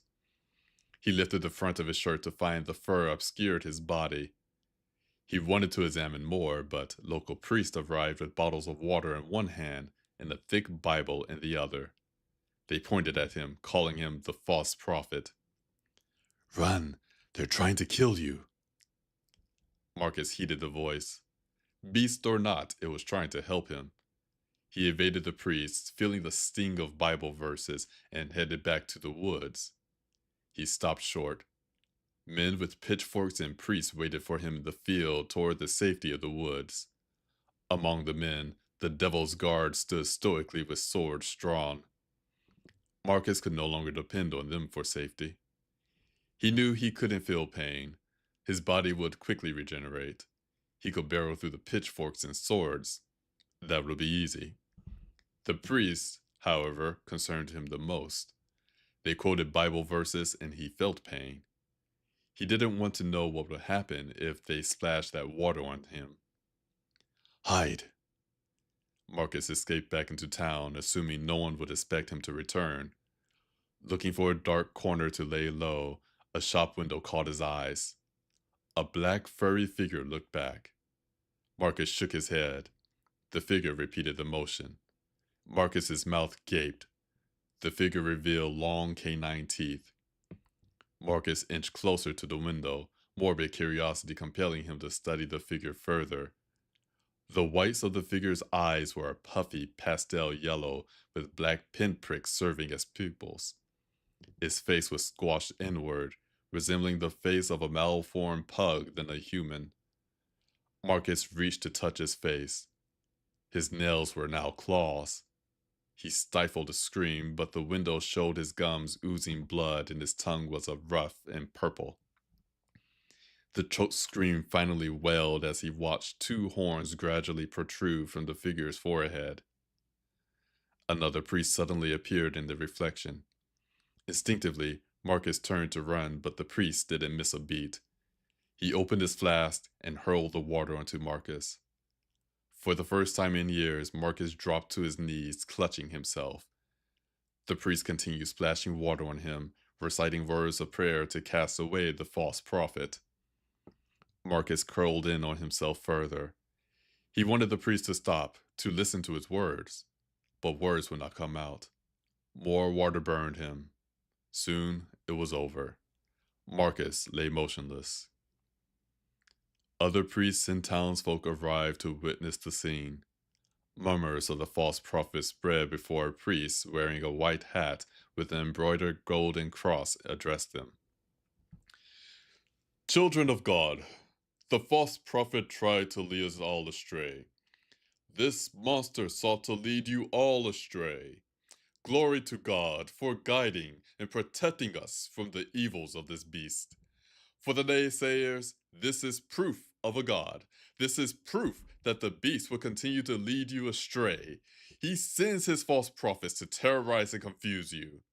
This is a reminder that we must confess our sins. Confess so the devil may take our sins. Confess so that we may come clean before God. All praise God and his sons."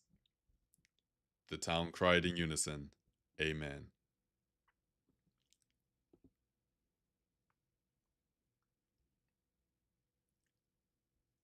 And that is the end of that story.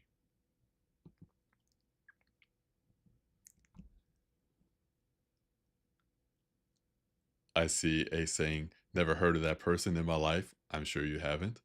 Anika asks, "You giving out government names on live?" It's okay, they already have my name. They definitely already have my name. Not much more fear left these days, but that is a different story. Which is odd because it is Halloween. Nevertheless, we are going to take a quick break here.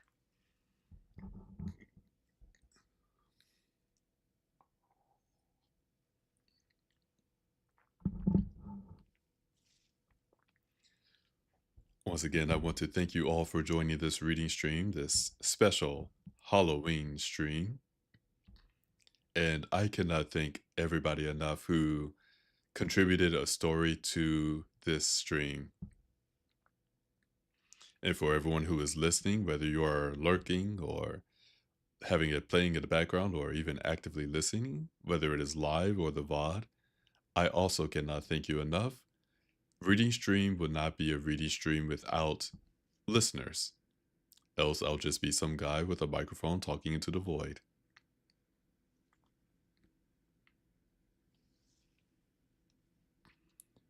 We have one more story tonight,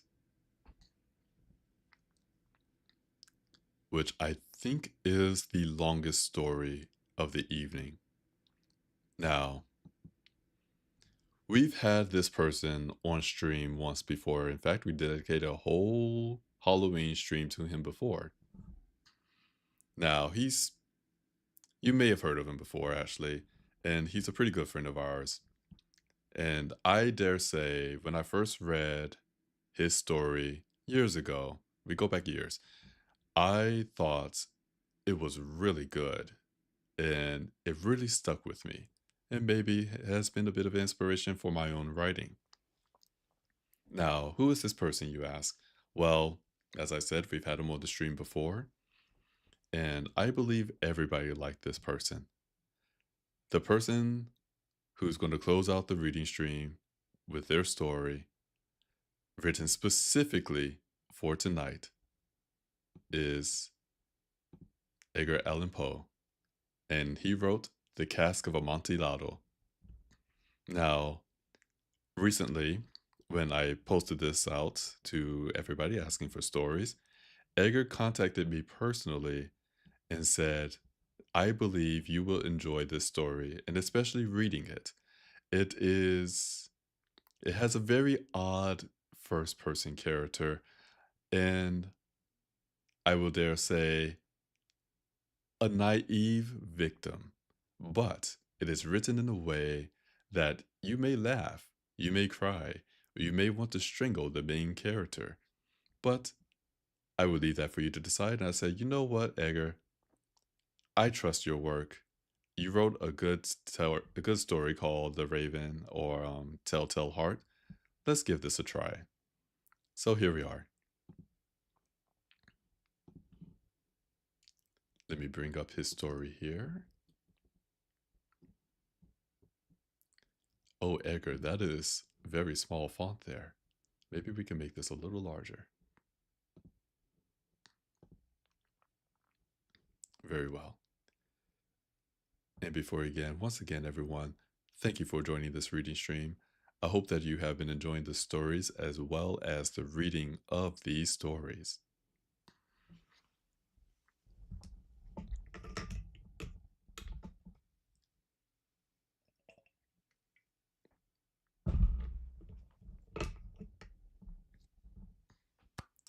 And I will also apologize if I do not pronounce words correctly.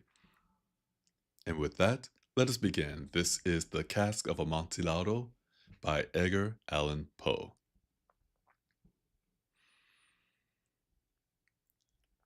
The 1,000 injuries of Fortunato I had borne as best I could, but when he ventured upon insult, I vowed revenge.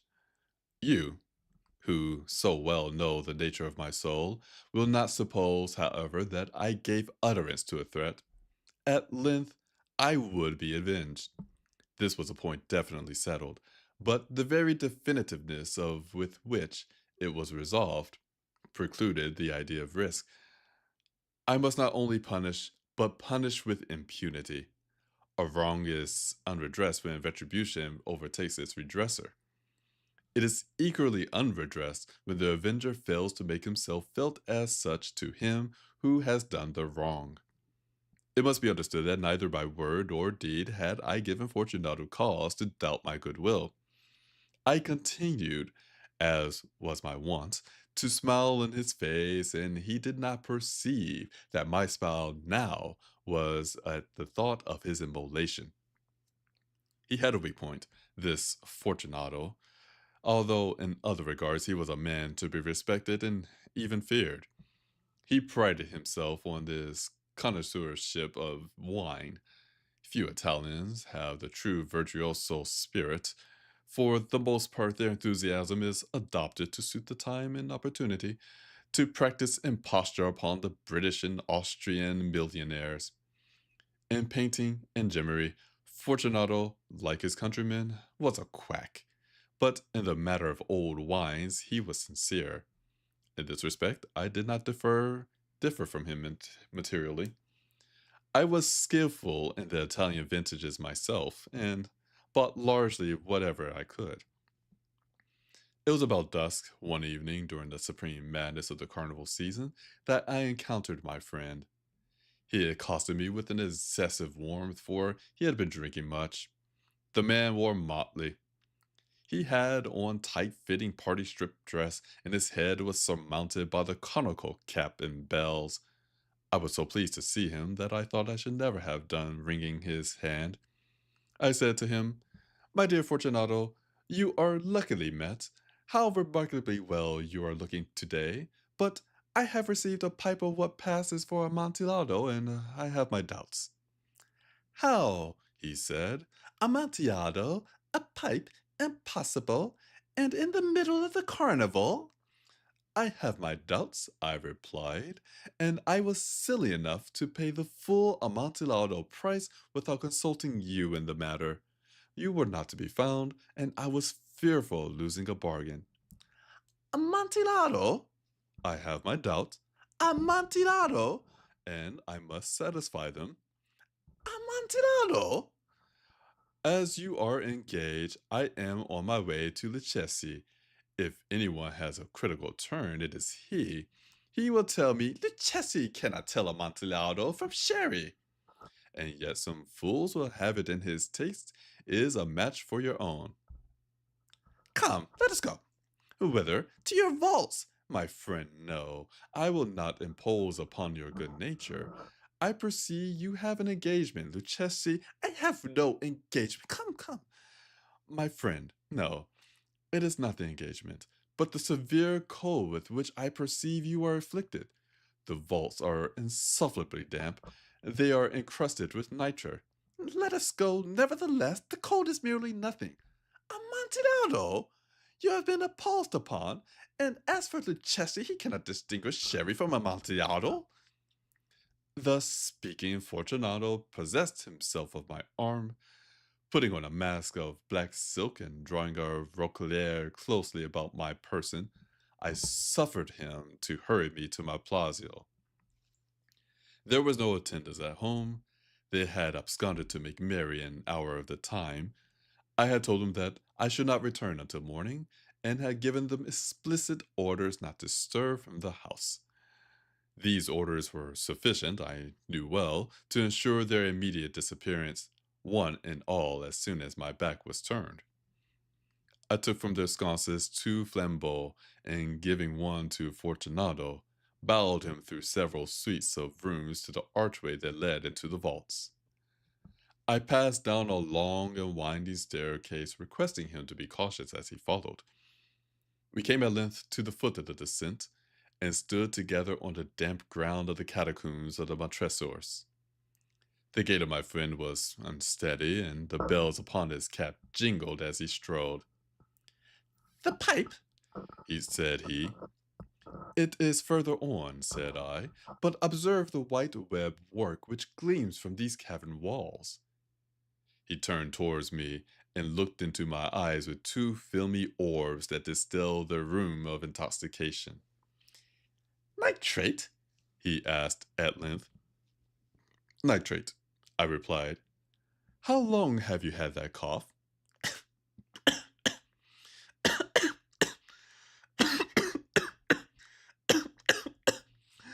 My poor friend found it impossible to reply for many minutes. "It is nothing," he said at last. "Come," I said with decision. We will go back. Your health is precious. You are rich, respected, admired, beloved. You are happy, as once I was. You are a man to be missed. For me, it is no matter. We will go back. You will be ill, and I cannot be responsible. Besides, there's Lucchesi. Enough, said he. The cough is a mere nothing. It will not kill me. I shall not die of a cough. True, true, I replied. And indeed, I had no intention of alarming you unnecessarily. But you should use all proper precaution. A draught of this medoc will defend us from the dregs. Here I knocked off the neck of a bottle, which I drew from a long row of his fellows that lay upon the mould. Drink, I said, presenting him the wine. He raised it to his lips with a leer. He paused and nodded to me familiarly while his bells jingled. I drink, he said, to the buried that repose around us.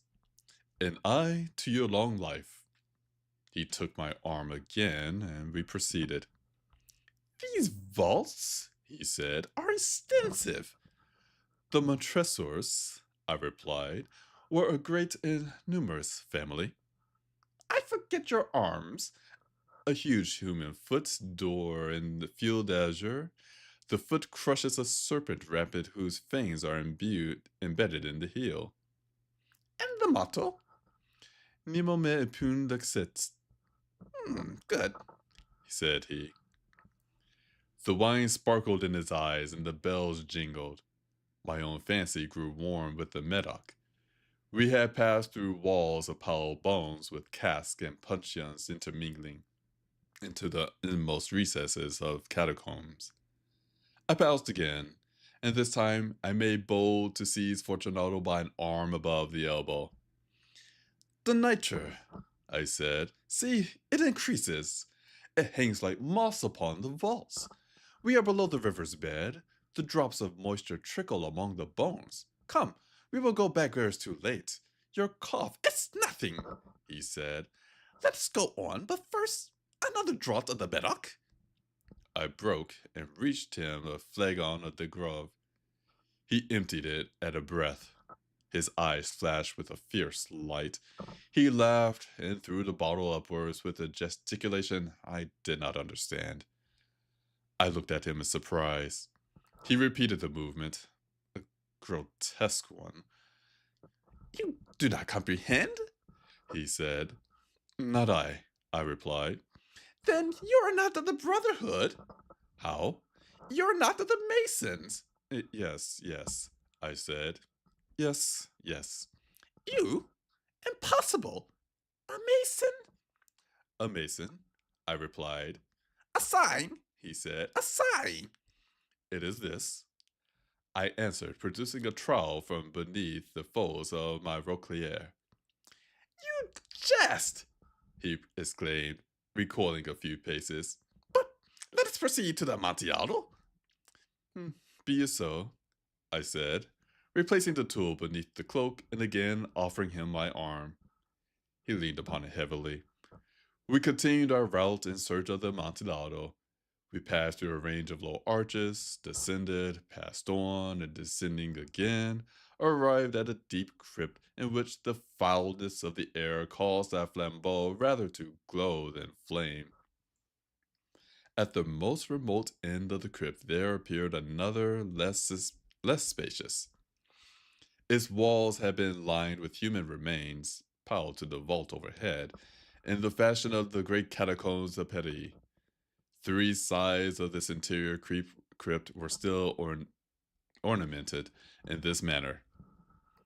From the 4th side the bones had been thrown down, and lay promiscuously upon the earth, forming at one point a mound of some size. Within the wall thus disposed by the displacing of the bones, we perceived a still interior recess, in depth about 4 feet, in width 3, and height 6 or 7. It seemed to have been constructed for no especial use within itself, but formed merely the interval between 2 of the colossal supports of the roof of the catacombs, and was backed by one of the circumscribing walls of solid granite. It was in vain that Fortunato, lifting his dull torch, endeavored to pry into the depth of the recess. Its termination, the feeble light, did not enable us to see. Proceed, I said. Herein is the Amontillado. As for Lucchesi, he is an ignoramus, interrupted my friend, as he stepped unsteadily forward, while I followed immediately at his heels. In an instant, he had reached the extremity of the niche, and finding his progress arrested by the rock, stood stupidly bewildered. A moment more, and I had fettered him to the granite. In its surface were two iron staples, distant from each other about 2 feet, horizontally. From one of these depended a short chain, from the other a padlock. Throwing the links about his waist, it was but the work of a few seconds to secure it. He was too much astounded to resist. Withdrawing the key, I stepped back from the recess. Pass your hand, I said, over the wall. You cannot help feeling the nitre. Indeed, it is very damp. Once more, let me implore you to return. No? Then I must positively leave you, but I must first render you all the little attentions in my power. The Amontillado! Ejaculated my friend, not yet recovered from his astonishment. True, I replied, the Amontillado. As I said these words, I busied myself among the pile of bones of which I have before spoken. Throwing them aside, I soon uncovered a quantity of building stone and mortar. With these materials, and with the aid of my trowel, I began vigorously to wall up the entrance of the niche. I had scarcely laid the first tier of the masonry when I discovered that the intoxication of Fortunato had in great measure worn off. The earliest indication I had of this was a low moaning cry from the depth of the recess. It was not the cry of a drunken man. There was then a long and obstinate silence. I laid the second tier, and the third, and the fourth, and then I heard the furious vibration of the chains. The noise lasted for several minutes, during which, that I might hearken to it with the more satisfaction, I ceased my labors and sat down upon the bones. When at last the clinking subsided, I resumed the trial, and finished without interruption the fifth, the sixth, and the seventh tier. The wall was now nearly upon a level with my breast. I again paused, and holding the flambeau over the mason work, threw a few feeble rays upon the figure within. A succession of loud and shrill screams, bursting suddenly from the throat of the chained form, seemed to thrust me violently back. For a moment I hesitated, I trembled. Unsheathing my rapier, I began to grope with it about the recess, but the thought of an instant reassured me. I placed my hand upon the solid fabric of the catacombs, and felt satisfied. I reapproached the wall. I replied to the yells of him who clamored.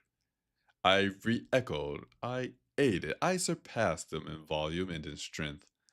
I did this, and the clamor grew still. It was now midnight, and my task was drawing to a close.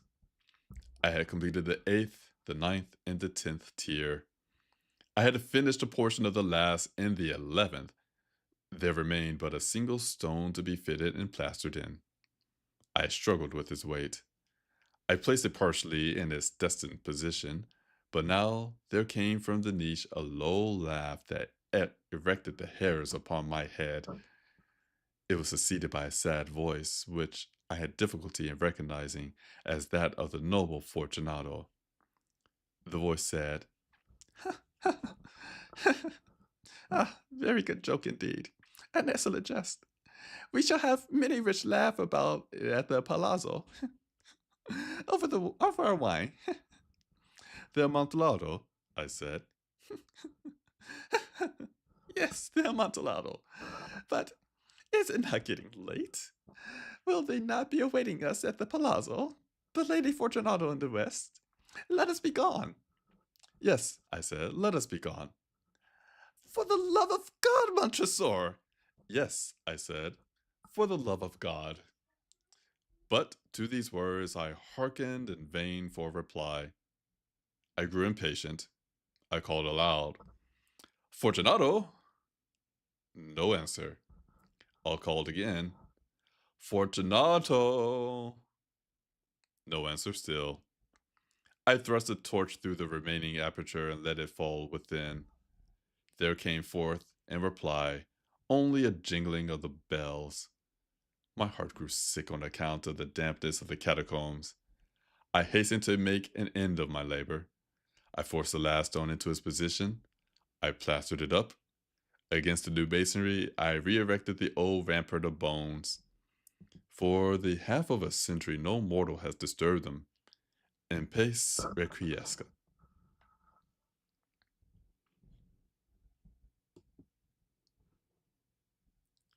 Everyone, thank you for joining today's reading stream, our Halloween special. That was Edgar Allan Poe, the story called The Cask of Amontillado. Once again, I do want to thank everyone who submitted a story for tonight. This stream, I truly believe, could not have happened without you. And for everyone who is listening, whether you're here live on Twitch or YouTube or listening to the VOD on either one of those websites, I also want to thank you as well. As I said before, this reading stream would not be a reading stream without listeners, else I would just be a guy with a microphone speaking into the void. As we close out, I want to wish you all a wonderful weekend. Happy Halloween or a Samhain or Day of the Dead or any holiday you may be celebrating at the end of this month. And as always, I hope that everyone will have a good weekend. I hope that you all be safe. Remember to take care of each other, and I will see you next time. Until then, take care and bye-bye.